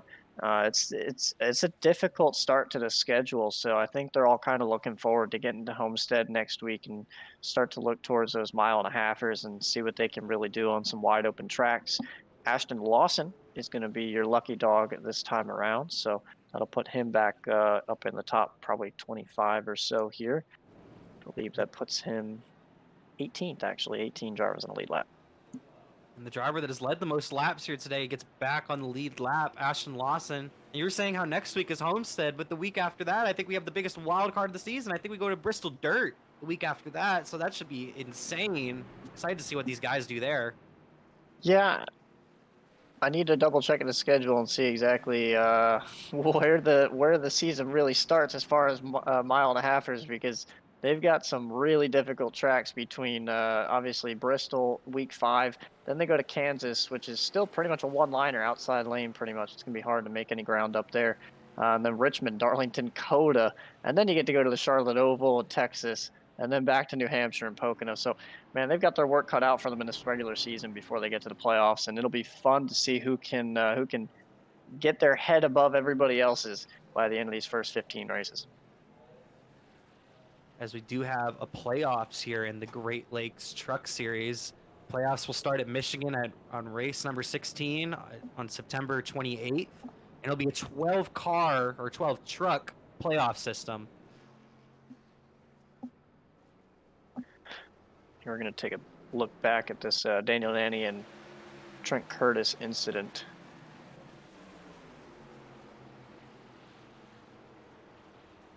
See Nanny in the number 30 here.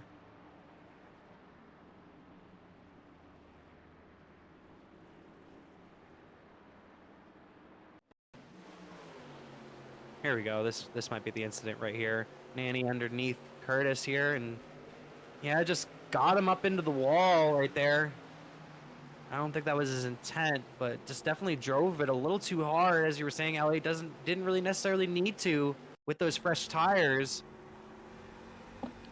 Yeah, I feel like with the netcode and everything that's been going on tonight too, trying to run close to people is just not really working. And this is a track where you really need to get close. And you know, Nanny, I mean, Nanny left him a decent amount of room, but Trent also, you know, may have gotten a little bit closer to the wall than he wanted to. But regardless, they have moved on, and Daniel Nanny back up to the point and about to command this restart. And the green flag is coming out. Nanny's going to lead him down. Good restart from him, and Barb in the number 27 trying to put up a fight and take away second from McLean, and he will going into turn 1. I think that's what Barb really wanted. Now what he needs is some clean green racing. We'll see if we get it, but I think Barb and McLean are really your two biggest challengers at this point. I think Brockman and these guys like Heller have something for Nanny, but they really need to be on that same tire strategy or close enough to do something with it. They can't really do too much if they're sitting back there mired against each other, battling each other, or if they're on older tires, obviously. So trying to look through and see if Heller might be on the freshest tires at this point, because I believe he may. Nope, they've all pitted on lap 111 the last time. So these guys are all in the top 9, all even on tires. The guy on the freshest tires is going to be Shane Neiswanger. He last pitted lap 125. He sits 10th, up 14 spots, and he's going to be trying to make some headway with those tires. Neiswanger's looked pretty strong all night. Been involved in a couple of incidents, but he's been able to keep that car straight for the most part as he's entered the top 10, coming into this race second in the points. It looks like Cremeens got into the wall in 3 and 4 in front of these guys. Ross really had to slow up, almost got him in the rear in the middle of the corner. They will continue on for now. A lot of damage to that side of the 50 car. Has gotten into the wall a couple of times today.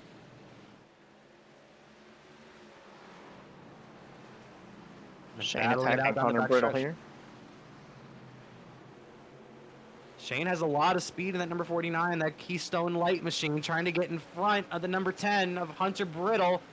And he's going to clear him going into turn 1 and move into the 9th spot. The freshest tires on the racetrack of that number 49 machine.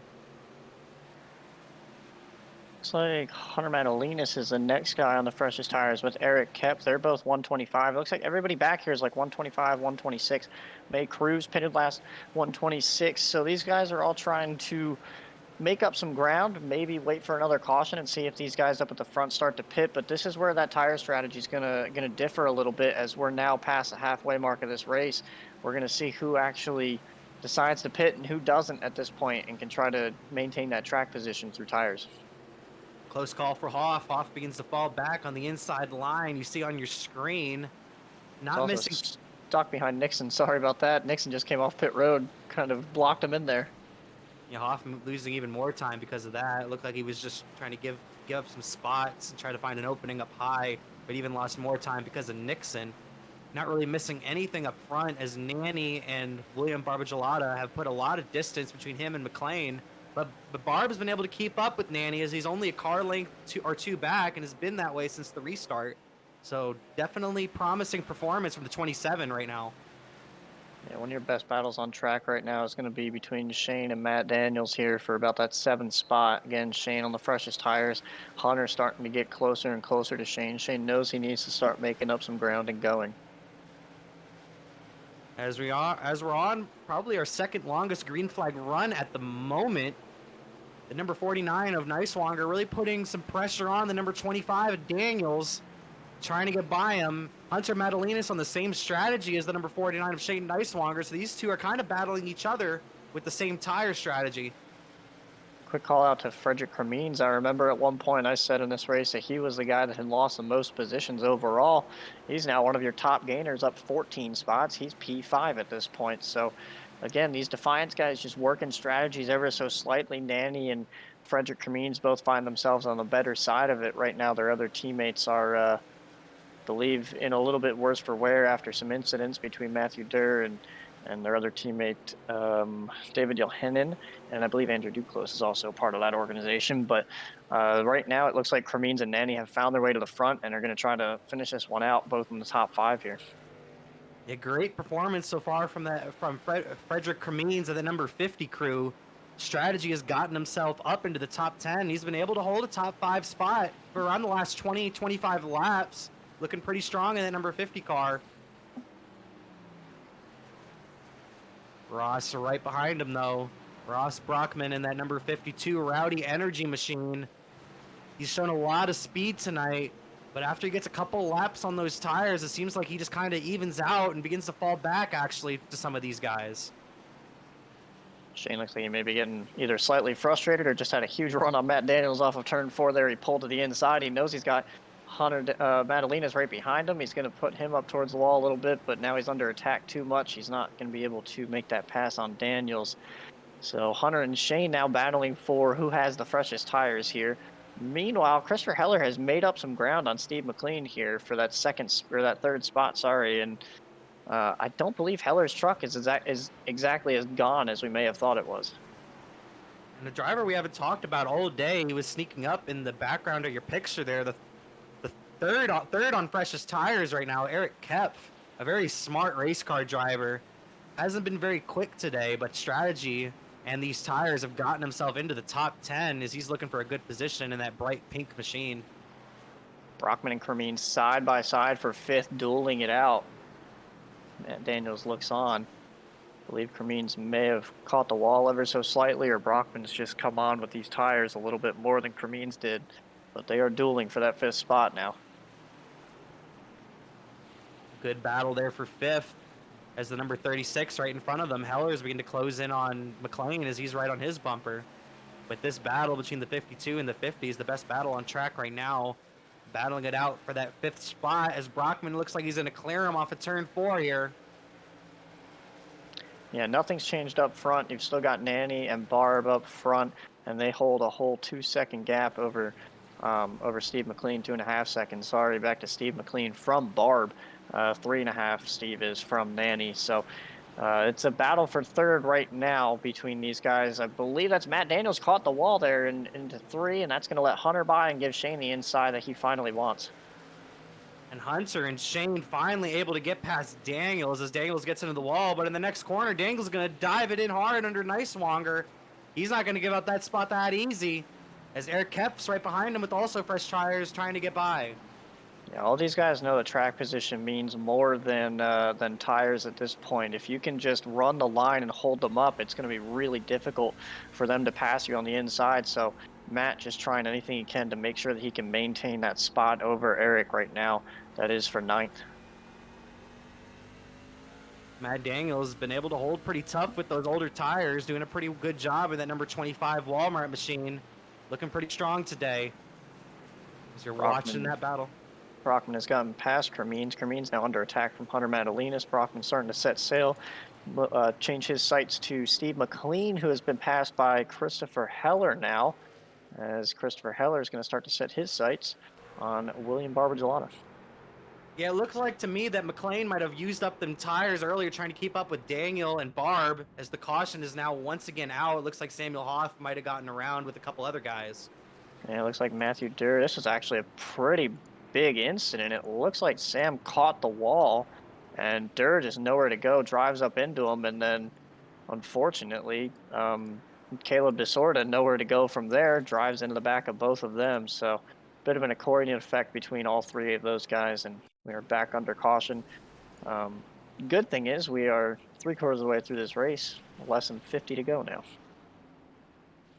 And it looks like everyone's going to come down pit road this time by. I'm going to send it down to Alex, who's on pit road watching these guys. Yeah, we're seeing some drivers down here come take some tires and try and find a way up through the field. And we're looking to see, essentially, I imagine most of these drivers are going to be coming down to make sure that they can make it on fuel as well. But then there will be the other ones trying to look to keep the track position, just kind of hoping if cautions allow them to make it to the finish. Like Heller might have taken 2 tires there. Not sure. He got out first. Christopher Heller first out of pit road there. I'm not sure if Sam's playing a strategy here, knowing that he was just in that incident, to try to just stay up towards the front and not lose a lap under pitting here, or if he's actually going to stay out. We'll have to see if he hits pit road. But yeah, Heller with a much shorter stop, a 9.4, compared to Nanny's 15.1. So Sam will hit pit road. So Heller will assume the lead for, I believe, maybe the first or second time today, over Daniel Nanny and William Barbagelata. But I think that these guys in the top 5 have really risen to be your solid top 5. I know we haven't mentioned Ashton Lawson um, in a many amount of laps, but unfortunately he's still mired back in about 15th, 16th spot. I thought maybe that this run would be a time for him to stay out and maybe do a 2-tire strategy like Chris and try something just to get that track position back, hoping that there'd be another yellow that he could then come in and get 4 tires and maintain his position. But it looks like he's going to come in and get 4 tires and stay around that 15th, 16th spot. Have a little under 50 laps to go here. Very interesting call from Heller. Heller's had a lot of speed though. Heller's had a lot of speed, so I would not be surprised if he can hold these guys off. It's been really hard to pass here today. I know you're hoping for that, Elliott. You're hoping to see your 36 in victory lane here today. Well, I've had mixed emotions about that. I've told him I don't want him to win in it because I want to be the first guy to win in it next week. I mean, Brandon had his shot. Nicholson looked stellar at the Daytona road course, but obviously had the computer issue at the beginning of the race and then the issue with Ashton in the middle of the race. So at this point, I don't know if if he wins tonight, obviously I don't need to worry about having to win Homestead because it'll already be done. But it'll be interesting to see if he can pull this one off. Regardless, I'd love to just see that 36 in victory lane.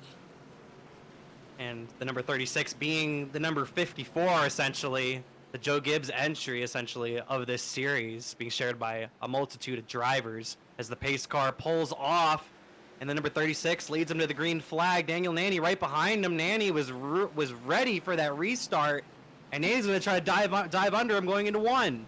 Chris got the brake check and everything, all the short track rules right, and just barely was able to get away from Nanny in time. Didn't let him get back to the inside. And 2 tires versus 4 tires. Looks like I like 2 tires in this situation right now. Heller putting distance on. Sorry to interrupt you for a second there, but it looked like Mr. Excitement almost spun it out off of turn 4. Great save from the number 27. He's able to keep it going and stay in the 4th spot. Very impressive from him. Heller begins to put a little bit of distance between him and the number 30. That 2-tire call looking good so far in the 36. I saw Shane get a little loose now. It looks like he caught the wall maybe a little bit or just slow through 3 and 4 there. And Hunter Madalinas is to the inside. Ross Brockman going to try to block the spot on Shane. Shane's now in the wall, maybe. These guys are running real hard back there for about 6th, 7th, 8th. Definitely some hard racing there around 10th spot as the number 49 of Nicewanger finds us, and there's a spin going into 3 and 4. It looked like Matt Daniels actually saved it. Great save for the number 25. Oh my gosh, might need to take another look at that. Great save from that number 25 machine right in front of Trent Curtis and the number 51 and Eric Kep. Yeah, these guys are all driving real hard back here, trying to gain back spots that they may have lost earlier. Yellow flag is out. It's Justin Benda self-spinning off of turn 4 here. Looked like he was either just trying to get under Michael Levine or just keep it going, and came to a nice slow halt there, and that'll bring out the yellow. I'm starting to wonder what Chris is thinking now. Maybe he likes that call, but the question at this point is, what do you do under the next stop? When do you make the next stop? Do you take the 2 left sides? Do you take all 4? Maybe these other guys take 2, and then you lose all the track position you gained? Did he play his hand too early is what I'm getting at. I think if you're going to try the 2-tire call, you may have wanted to wait a little bit on it because Nanny knows now. Nanny knows that he took 2 tires and that Heller might genuinely be faster than him. So it'll be very interesting to see how these last 40 or so laps play out here and see if anybody else wants to try a 2-tire call. Yeah, in a way, the number 36 is kind of a sitting duck because he doesn't know what everybody else is going to do when it comes to pit stops. Is everyone going to come into the pit road? Is everyone going to take 2 tires? Is everyone going to stay out? Number 36 could easily be left alone, goes down into pit road, and everyone stays out. Or he stays out, everyone comes down. It's happened for years in NASCAR and all motorsports. Yeah, we don't really know how bad the left sides are wearing. He may be in a good spot here. He may just understand. You know, what it helps him with is he knows how the car drives on 2 tires now. No one else does, but he does. So, worst case scenario, if he takes 2 tires again later on when everyone else takes 4 or takes 2 that later on run, he's in the best spot to know exactly what the car is going to do. He's not going to be surprised if it starts to get a little bit loose or it does something that it wouldn't do on 4 tires. So, he's a bit of a guinea pig right now. Like he's the test horse, but at the same time, he's gonna have the inside knowledge of what it feels like versus all these other guys that have just been taking 4 all race long. So it'll definitely be interesting. But he pulled the strategy. Everyone else is well aware of it, and we'll have to see how anybody else combats that. I expect a lot of craziness, especially if we maybe get a green flag run in there, maybe a 10-15 lap green flag run will really throw a monkey wrench into this race because a lot of drivers are going to try to stay out and try to hold off the guys on fresh tires. So this should be a very exciting last 40 laps here at Lucas Oil Raceway, IRP, O'Reilly Raceway Park, the track of many names. Yeah, the biggest thing is do not forget that these guys have bumpers. I assure you, they are going to be well aware of that with about 5, 6, 7 laps to go. We haven't seen much of that used tonight. We have seen a little bit of guys getting used up on corner exit, but I guarantee you when that second to last lap comes around and we're under 5 to go, I mean, these guys are going to be all out brawl. I don't think I'd want the outside lane at that point because I think you're going to get used up a little bit more than you may bargain for at that point. Oh, I expect someone to send it, and I expect a lot of slide jobs. So I expect my producer to be playing that Dale Jr. slide job for the last like 40 laps because this is gonna get crazy. Well, we know we know Barb's aggressive. We know Nanny's aggressive. I wanted to start with Nanny, but I think, I just keep looking at that green car. He's starting 4th here. He's got the best position to be able to get around Steve here and maybe challenge Nanny. So we'll see what they do. Chris looks like he's going to run right up against that wall, and we'll see literally on the wall as he comes off turn 2, but we'll see if he can actually get that jump on Nanny again. And I think the biggest thing is just being clear of him off of into turn 1. Definitely going to be keeping an eye on that bright green interstate battery machine. A lot of aggression out of that 27 all day. But the 36 gets off to a great restart. Christopher Heller gets off to a car length advantage on the number 30 of Nanny. But Nanny's going to really drive it in on 1 and 2 and close it down just a little bit.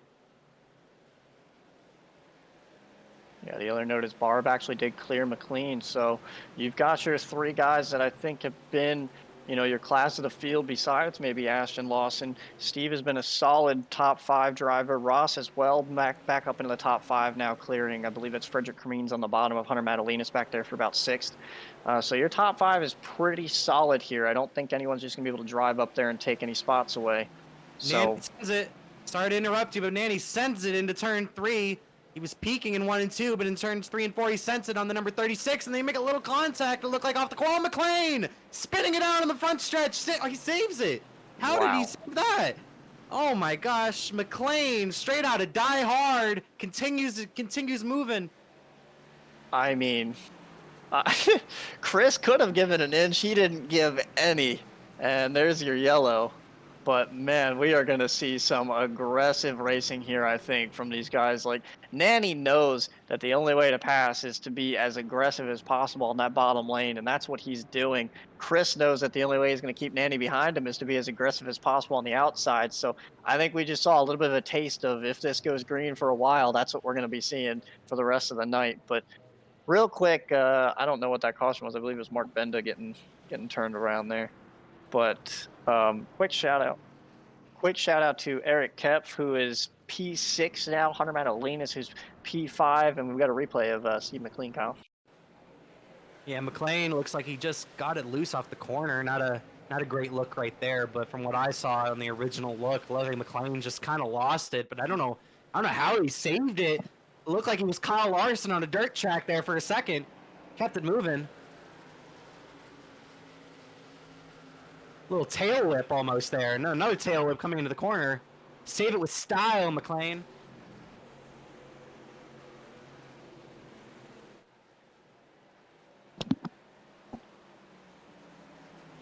Trying to see who is back on the lead lap here. I believe that's James Shiflett getting his spot back. That'll put 21 trucks back on the lead lap. You've been mentioning Mark Benda being involved in that last incident. The Benda boys not been having a very good day out there, unfortunately. You hate to see it. I'll tell you who we haven't talked about in a while. Points leader, Michael Sensi, still on the lead lap out here, P19. Just having one of those nights, not the night that he wanted, I'm sure, but, you know, just staying in the field, keeping the truck running. He's going to end up, you know, minimizing his loss tonight, which is a huge positive for him. But a lot of your points leaders are actually running towards the front here. We've mentioned Ross Brockman a lot. Shane Neiswanger has been around the top 10 all day, currently sitting 10th right now. Gavin Fitzgerald, unfortunately, not really having the night that he wants. However, he's only 11th. We haven't mentioned his name a lot, but he is 11th, so it's not a bad day whatsoever. Barba Gelada has obviously been mentioned a ton. Brandon Nefel, I don't believe, made the start tonight. Aaron Duclos, Frederick Kamines, Eric Kep, Daniel Nanny, Matthew Durr, all these familiar names have been around the field. But, you know, I believe this is a really good run for both Nanny, Barb, Brockman as well to sit here and gain some points with a lot of these guys that have been running up front all night. Connor Madalenas as well has one less start than a lot of other drivers, and he sits about 13. So another top 5 here could solidify him up inside the top 10, which again, trying to go for one of those 12 playoff positions. And I believe that winning your in still exists for him, even though he didn't make the start at Daytona. So he should be good to go as long as he can keep himself in the top 25 in points, which is running fairly clean today. Hunter has been looking very good all day. He's been running in the top 10 all day, but he'll be restarting 5th here late. Of course, if you watched our broadcast last week, you saw that 9 car completely tear up the road course and just dominate. But he's out here today trying to pull in a victory at a short track. Very interesting and very good performance from the number 9 machine. As tell you what's interesting is a guy picking the inside lane. Uh-oh, SpaghettiOs, Mr. Excitement, right there on the bottom of row 2, and he's going to push the 36, look like. He's going to give him a little bump. He's letting him know, let's go. That's the latest restart we've had all day. They've all kind of restarted in the middle of 3 and 4. The 36 of Heller kind of waits for the exit of turn 4. Yeah, he waited until almost the green flag dropping, which is not something we've seen tonight, but it seems to have worked out for Heller. He's been able to eke out a little bit of a gap here, and maybe he can maintain over Nanny and try to make that work. Remember, he's the one on 2 tires, everyone behind him on 4, and we haven't really spoken Heller's name since he caught the wall early on in the race. Yeah, Heller playing the greatest game of chess ever right now. A little bit of a chess move on that restart, and he was able to get himself a little bit of a gap between him and Nanny, but Nanny's driving him down each corner as he's about to get to his bumper coming into 3 and 4. Look, he backed off a little bit on the center as he almost got into the rear of the 36. Yeah, Nanny is just really rolling the center of the corner. It's actually insane to watch. He's going to get to the inside of him side by side for the lead. Nanny doors him a little bit more contact. As always, that's what we've come to expect at this point with these two. Nanny's not going to give an inch. Heller's not going to give an inch. They're both trying to get through the middle of the corner as fast as possible and on exit. Nanny's still not clear, though. These two are battling hard. Nanny's going to send it in. He's going to slide job him on the entry. The number 36 gets in the wall trying to avoid him, and this is going to open up the door for Mr. Excitement in the 27, who's going to dive low on exit. Heller showing those 2 tires aren't really going to work here, I don't think. They're definitely a good call for the end of the race, a 2 or 3 lap run, just because, you know, you can get the jump from the restart, but I don't think you can maintain the speed that you want with those 2 tires. Barb runs him really wide there through the corner, trying to get as much track as he can. He's going to clear him. Here comes Brockman to the inside now. Brockman making a move on the 36 here, trying to clear him off the exit. I'd also like to make a little note that Ashton Lawson has entered your top 10. He's in 9th spot. He's making moves. Watching Ross. He's going to clear the 36 here, and Hunter Madalenas is now going to try to make a move on the 36. Yeah, it just looks like those tires are essentially out for Chris Heller at this point. Yellow's out. That'll stop the bleeding for now, but that is not what Heller wants with those tires. Looks like it's Shane Neiswanger who got turned around here. Was having a solid run, and wow, that truck got airborne. Drivers, he almost went over the fence. Oh, man.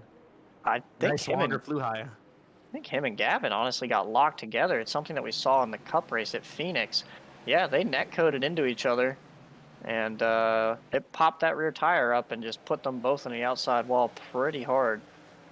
Not sure how much worse Gavin's damage is compared to Shane's or vice versa, but they both ended up with substantial amount of damage there. And the second part of Heller's strategy might be coming into play right now as he's pulled onto pit road and no one's followed him. He'll get those fresh tires on that 36 machine as you look at the incident right there. A very peculiar incident between Gavin and Nicewanger. Gavin just hasn't been able to stay away from the incidents today. A lot of bad luck from that number 14 machine today. Every time he seems to get up to the front, something happens.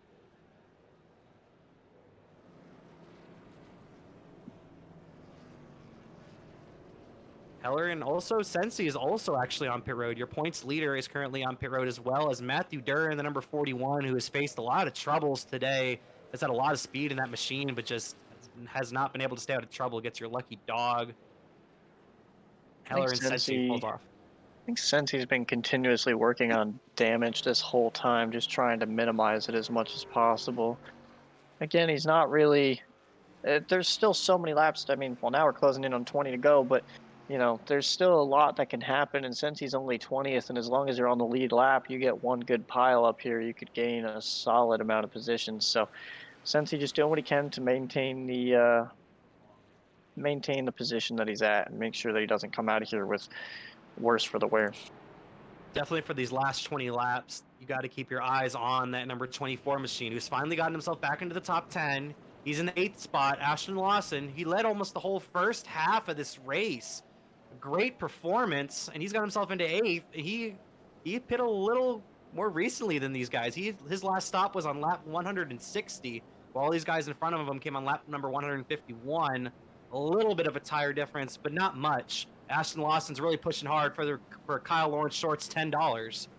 We also need a close-up on the 63. Everything but the rear spoiler and rear of the car. I mean, we always talk about incident management and everything in leagues and racing, and I mean, Eric Kepf, the rear might not be clean, but who, you know, 9 times out of 10, the rear of the car isn't really your fault unless maybe he's clipped the wall on corner exit a couple times. But I mean, that truck is about as clean as he could keep it. Having been in the middle of the pack all night tonight, finds himself up in 6th, and I think a lot of it has to do with the fact that he's just kept his head cool. He's kept a nice clean truck tonight and just hasn't really put a wheel wrong anywhere. So kudos to him. Finds himself up in the top 10. Could potentially come out of here with a really solid night. I was talking earlier about Eric Kepf. He's been on a great performance. Not really the fastest here. I think he has top 15, maybe top 10 speed, but just how smart he is behind the wheel and how he's been able to do this strategy. He's been able to get himself in the 6th spot here late and put himself in a good position to get some points and maybe even steal a win, depending on what happens here. You never know. Pace car pulls off. The number 30 of Nanny's going to lead him to the green, but he has Mr. Excitement to his inside, and Hunter right behind him. Nanny gets going real early. I think that was the earliest restart we've ever had. Hunter got the nose to him, but when he hit him, he didn't go. Usually, you know, that's the telltale sign to the guy in front to launch as soon as you get the bump, because the other guy's going to think that you're going anyway. And Hunter just never put the gas down, and I think that was a little bit of a mishap on Hunter's part to not get there, but now Barb assumes 2nd, Hunter will be 3rd, Ross Brockman still in 4th. Ross Brockman's been hanging around 5th the last 20-30 laps, looking very strong in that 51 as he's been in the top, the 52 as he's been in the top 10 all day, trying to take away the points lead from Sensi here today.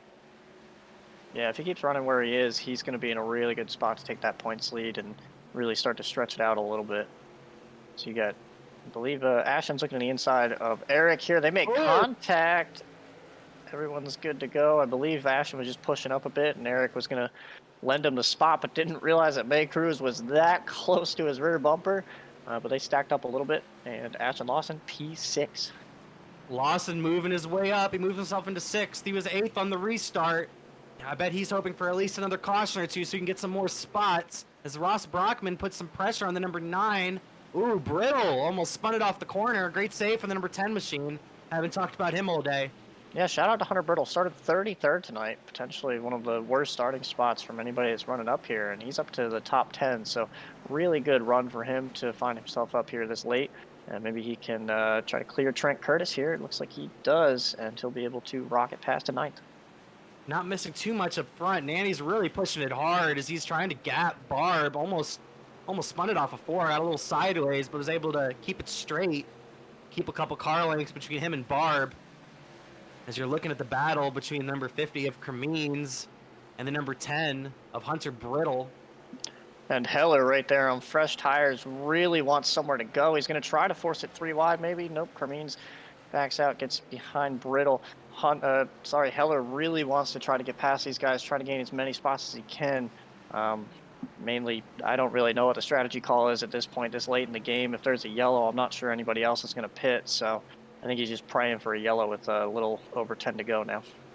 Yeah, Heller definitely needs yellow. By far the freshest tires on the track. He has fresher tires than everyone on the track by about 20 laps. So definitely hoping for a caution. That way he can gain some more spots, but I don't know if he's going to have enough time to try to get up to the lead, even if we get a couple of cautions. I'll tell you what, I've only mentioned it a couple times, but I felt like Barb was basically Nanny's best competition late in the race, and he's showing it. I mean, he stayed within a half a second of him this whole run. I just don't think anybody can really touch Nanny's pace right now. He's just really got some insane pace from the middle of the corner through to the exit, and you know, Barb is there, but just not really in a position to make anything happen. I'm telling you, if we get one more caution, I think Lawson really has a great chance at this. He's running around the same lap times as the leader. He's very fast. He's been quick all day. He's led the most laps. I would not count him out at all if we get another caution. I'll tell you what, it's a big Ross on the wall hard. Sorry to interrupt you, but Ross Brockman slams the wall, battling Hunter Madalinas. Now McLean will try to jump underneath him. Yeah, it was a big hit for Brockman. Hopefully he can drive out of it, try to keep that top 5 spot that he's got, although that would only be a pass for 5th if McLean gets by him. So, but Ashton's right there. But back to Ashton, I mean, he has had the most up and down night you could have. I knew that strategy call of staying out as long as they did at the beginning of the race was really just gonna either come back to bite them or be perfect for them, and unfortunately it did the former and did not help them whatsoever. But for him to battle all the way back here, closing in on 5 laps to go to potentially a top 5 spot is just phenomenal. He's shown some really good speed and some really good smart driving strategy to drive himself back up to a top 5 spot. I'm telling you, if you're Nanny right now, you're praying for no caution, because I think he has this one in the bag if we don't get another caution, as we have 7 laps to go here at IRP. Nanny has put on a dominating second half performance of this race, and that number 30 machine. She's looking at a battle. I think Ashton really needs to be about that 5th or 4th place truck if he's going to have a shot at this. I don't know that he can clear these 2 in front of him super quick, though, as even closer to 5 to go, 6 to go as they cross the line here. Heller's still trying to make up ground, but I just think that these guys back here are just they're in the wrong spot at the wrong time. They just need to be further up the field. They're trying everything they can, but it is just so hard to pass here. McLean and Lawson getting real racy, you saw there. Looked like Lawson might have even gotten him a little bit in the bumper as McLean blocked him coming into the corner. Lawson pulls a slide job right there on the 37, and McLean's going to try to jump underneath him coming off the corner. Not going to be able to do it, and Lawson's going to take over that 5th spot and move 1 spot closer to the lead, but he's running out of time as he has 5 laps to go, and he needs a caution. The other valiant effort can be said for the 36 back there, Christopher Heller, about to clear Eric Kep for, I believe that's his 7th spot. Drove up from about 15th to 7th this run, definitely had speed. I believe that contact with Trent Curtis way at the beginning of the race really kind of hurt him and put him on his heels a bit at the beginning, so would have been interested to see how that would have panned out if he was able to keep that truck a little bit cleaner and not get put in the wall there. But, oh, we got some contact back there between May Cruz and Eric Kep now. Disappointing for Kep. He's kept it clean all day, and then him and Cruz get together there late, and he's going to lose some spots because of it. Disappointing for the 63 bunch as we have 3 laps to go here at IRP. Very intense battling back here around the 10th spot. Insane battling. You're not missing anything up front as Nanny has a very good lead on Barb. These guys are going at it hard for the 10th spot right now.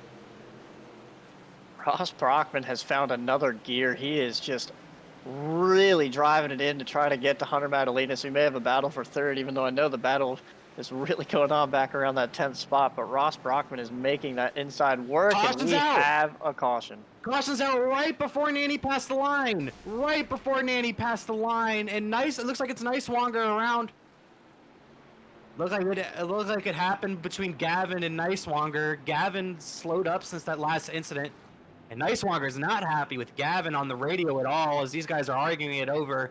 Nicewanger coming into this race second in points. Yeah, Shane was just on pit road, and it looks like Shane was trying to give Gavin the outside to let him go, and Gavin just basically drove down on him and then just pushed him to the point that it just turned Shane into the inside wall, and that'll ultimately end Shane's race. It looked like to me that both Nicewanger and Gavin, Nicewanger was trying to move over for Gavin, and Gavin thinks that Nicewanger was going to jump high, so he dived low. So they both just kind of tried to get out of each other's way and made some contact there. And then I think Gavin might have just gotten a little irritated at that point and just didn't let off and let the other vehicle wreck of Nicewanger. I do wonder if a bit of that is Nicewanger retaliating to Gavin over the initial incident that happened before, and maybe Gavin just thought that Shane was going to definitely come up across him, knowing that that was potentially coming. And unfortunately for Shane, it ended up worse for him, but I question why Gavin wouldn't just stay to the outside there and just try to get a run and clear him. Definitely questionable, but like I said, I think both these drivers were trying to just get out of each other's way, and definitely a bad move from Gavin, and the number 49 of Nicewanger sends Nicewanger around and puts a lot of drama on this last restart. We're gonna have Mr. Excitement and Nanny on the front row at least one more time, as we could possibly have 3 green-white checkers here. That caution came out right when Nanny was coming off of turn 4, about to take the white flag. Yeah, I'd feel a little bit of remorse for Nanny, but it's happened to me so many times. I feel like you just gotta live with it and hope that you can finish this off. But again, you've got the 2 probably most aggressive guys in the field running 1-2 right now, so it'll be interesting. And I know Hunter's hungry. I mean, he wants to go 2 for 2 this season. So remember, he did not run Daytona, the super speedway, so he will be 2 for 2 if he can try to finish this one out. And I think out of everybody, we know that Ross Brockman may be a little bit, the most comfortable back there as far as just not wanting to try to get into anything. He comes out here with the top 5. He gets the points lead. He can just try to start to build that gap up. I don't think he's here to try to win this race right now from 4th place. But hey, if these guys tangle and that opportunity is there, drive through it and try to make it happen, Ross. That's all you can really do. So we'll see what happens. We've also got Ashton back there, back in 5th now. I said he needed to be 4th or 5th to have a chance at anything, and he is 5th, so not the worst spot. And Chris Heller on the freshest tires, P7. Look for him to go probably all the way down to the apron, trying to do literally anything. Yeah, Ross trying to get as many points out of this race as he can, but Sensi doing that as well. He's up there. It looks like he's in row number 7 right now, so it looks like he might be able to hang on to the points lead if he stays where he's at. And the pace car pulls off. Nanny will get the green flag. It only gets around a car length in front of Barb coming off of 4, and they're getting real racy back there around 5th place. Oh, a bunch of guys in the outside wall trying to get all they can. Steve McLean's tied up. Heller's making contact with McLean. McLean's in the outside wall. Ashton to the outside of Heller now. Heller to the inside, trying to maintain positions. And they're going to come around and get the white flag. And Nanny will get the white flag this time. This will be the race. This will be the last lap of the event. Nanny has a couple car length lead over Barb. He's smooth sailing. Barb has Hunter right behind him. Heller, Lawson, and Ross battling it out hard for 3rd. And here comes Nanny. Nanny coming off turn 4. And the number 30 of Daniel Nanny gets it done in Indianapolis. And there's a big wreck off the corner. Looks like his teammate got involved in that. A lot of arguing on the radio as all this is going on as well.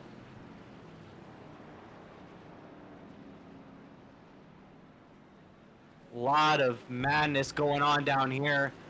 Nicewanger and the 14 of Gavin Fitzgerald sounded like they might have gotten into it again during that green-white checkered. A lot of destroyed race cars and a lot of blown motors. but Nanny takes it home with the victory. Bunch of drivers congratulated Nanny, putting some contact to him. Almost squeezed him out of his chair there, Elliott. Yeah. Yeah, it's You always squeezed him good on to both see. sides. It's always good to see Nanny be able to get a job done here. Be exciting to get an interview to him and see how he thinks of all that. Fireworks going off and everything. You gotta like the display here in Indianapolis. A lot of excitement here tonight. A lot of fireworks on the track, and now the fireworks going on after the race. Interested to see if there's any fights on pit road. Nanny's gonna burn the house down in the number 30 machine. Great job from Nanny. Great victory. Great overall performance from the Deviance machine. Awesome job from Nanny.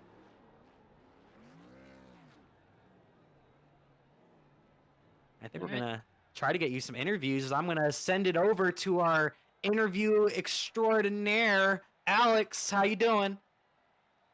Well, we're gonna be bringing in our third place finisher here, Hunter Magulanas. Hunter, third place finish tonight. Congratulations, you had Christopher Heller hunting you down there after he cleared the other two behind you. What were you thinking at the finish? Yeah, that caution came out with 2 to go, and I was a bit frustrated because I felt like I had third place locked up, and I was kind of like afraid that those guys were going to send it in there and take me out of a good finish. But I was able to, on the restart, get ahead of the 52. I did see Chris coming up there, but I kept my cool and was able to bring it home third. Yeah, definitely a very solid finish for you, battling with Ross Brockman for most of the end of that race, up until that green-white checkered. I mean, what was the day like for you, having to scrap through all those cautions and eventually come away with a podium finish? Yeah, it was a struggle with all the cautions, kind of making up track position. Didn't have the best qualifying start in 16th, but we got those first kind of cautions out of the way, and I was able to move up into the top 10. And then I got kind of slammed into the wall with Matthew Daniel, and it was kind of a struggle then. But I was able to bring it in, get damage repaired, go back out, and climb my way through the field, and luckily brought it home in a good finish. Well, congratulations, Hunter. We're glad to see you up in the podium and getting an interview. Thank you very much. Is there anybody you'd like to thank before we bring you out of here? Just everybody in GLTS, you guys, and my family. Always gotta thank the family. Very important stuff. All right. Thank you, Hunter. All right. Thank you from Hunter. Let's bring in second place finisher, William Barblagata. William, second place finish, trying to hunt down Daniel Nanny at the end. Did you have anything for him? Yeah, I mean, I was just happy to be able to run up there in second. I feel like Helder on 4 tires might have been quicker. Ashton was definitely quicker than me. So, no, he was able to get in. He was entering on the outside, was able to get really good runs off. I was burning my stuff in, trying to really drive it in deep and get it turned. So, I'm definitely happy with second. I feel like I didn't really have much of a shot at him. I tried, but we'll take it. There were definitely a lot of contenders all day up at the front, and you were pretty much with them most of the day. What was that like, being in front of the wrecks and just every time caution would come out before you could really get battling? I mean, it was definitely unfortunate because I mean, I think you saw that one run where we finally stayed green for a while. Me and Ashton were able to pull way out. So I mean, I feel like it sucked having all those cautions because I feel like we could have really gotten out front and I don't know, drove away a little bit. But to be ahead of the cautions was good. Me being having to pit and then getting the lucky dog, being in the back for a while, that was a little scary. I had to avoid a few wrecks here and there, but not as much as most people. So being in the front was definitely huge for a track like this. Now, I'd like to ask you a little bit about being in the back. You got any tips or tricks for anybody trying to make it through a chaotic mess from the back like that? Yeah, well, what I was just trying to take it easy because I knew there were going to be wrecks. So I was just making sure I didn't, wasn't on top of anyone in in front of me, and then I was just making my moves when I could. I knew I had a lot of time left, so I got ran over once getting on the brakes for a big wreck, but there's not much. A lot of it I feel like is luck and just kind of being smart about when you make your moves and where to go when a wreck happens. Glad to have that input. Maybe I could use some of it. All right, is there anybody you like to thank from your back to front move? Yeah, I mean, I want to thank Ashton. He was kind of a associated teammate. He was helping me there early. I guess the whole rest of my team, we were able to work pretty good on restarts and stuff most of the night. And yeah, you guys for broadcasting this. It's been a fun season so far for me at least. So yeah. Well, we'll be hoping to see you create some more fun, Mr. Excitement, at the front of the field. Thank you very much. Yeah, thank you. You guys have a good one. And finally, we bring in our winner, Daniel Nanny.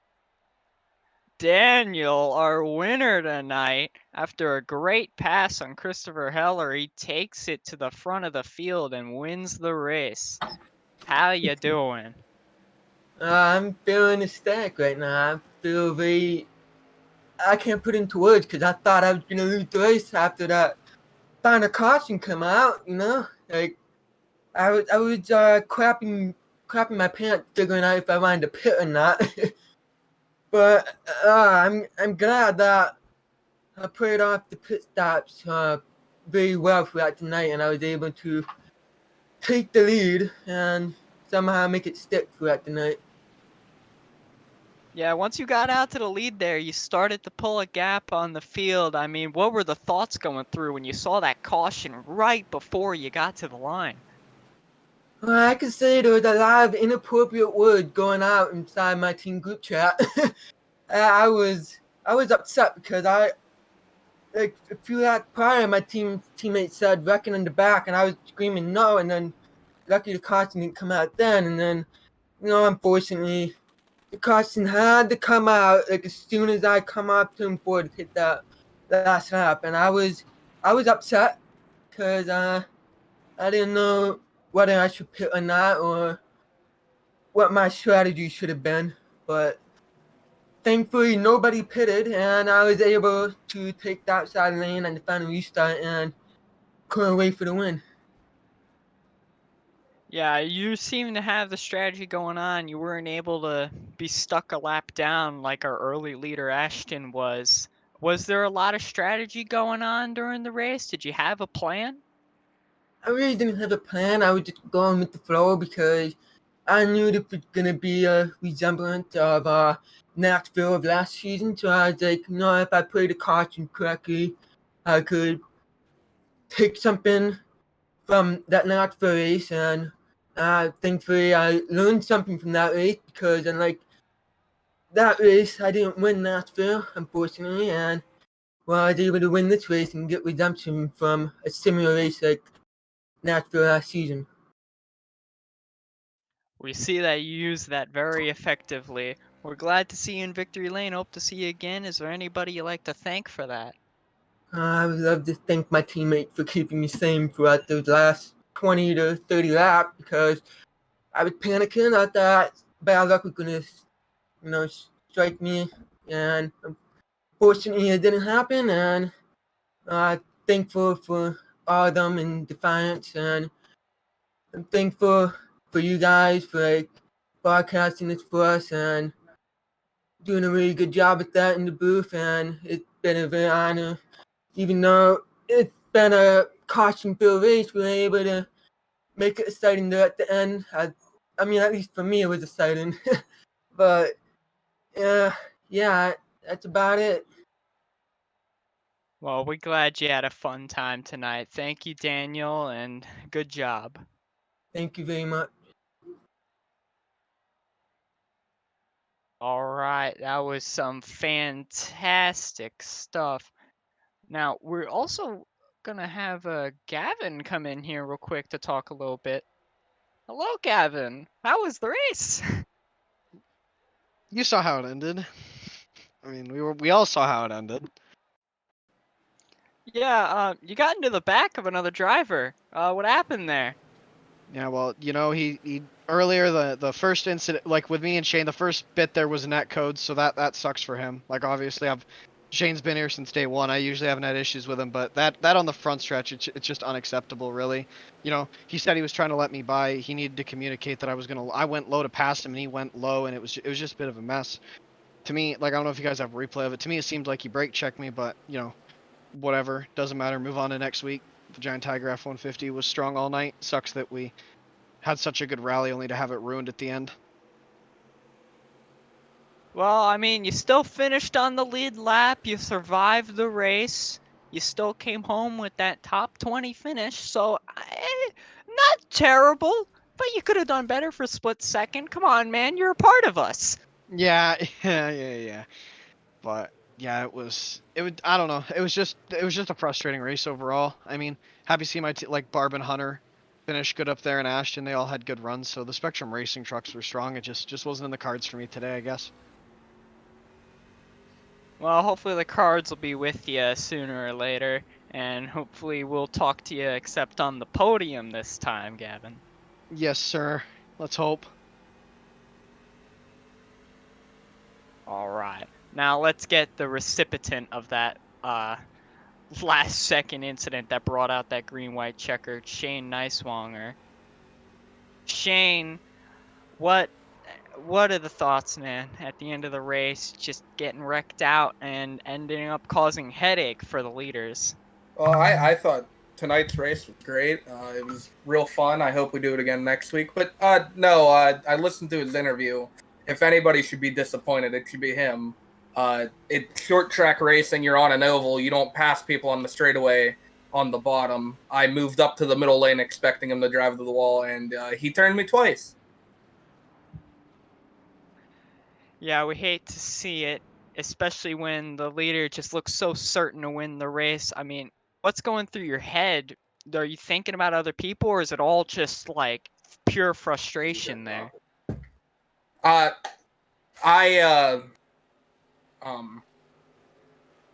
1 second. Yeah, I went back out on the track because I wanted to finish without getting DNF'd and didn't expect that to happen. Sorry, I kind of missed the question there. It's all right. We're just wanted to ask if when you get wrecked in that kind of situation, are you only thinking about the wreck yourself, or are you also thinking about the leaders who get severely affected by it? No, I tried to shoot Nanny a DM right away, like, hey, I didn't mean to bring this green white checkered out. I was just trying to go around for the last 3 laps because I'm pretty sure I was close with the next guy behind me. If I lost a few more laps, I was going to lose another spot. So, but the run I had going until Gavin junked the car, I think I would have been close to being the points leader. I would have tightened that gap up, and now we're just going to have to work harder at Homestead. Is there any bad blood you're going to bring to that racetrack to Gavin? No, I learned my lesson when I had a little bit of a beef with Matt Daniels. So, yeah, unless he wants to wreck me again, we'll probably be all right. I think I'll be a little farther up in the field. Ladies and gentlemen, handling the situation calmly and peacefully. Try and take note of that one. Thank you, Shane, for coming in and talking about it. And hopefully we'll see you next week, possibly on the podium. Yeah, thank you guys, and thank everyone that stuck through with us tonight. Glad to have you. All right, Kyle, let's wrap it up tonight. All right, before we wrap it up, I want to give you guys our top 10 rundown from tonight.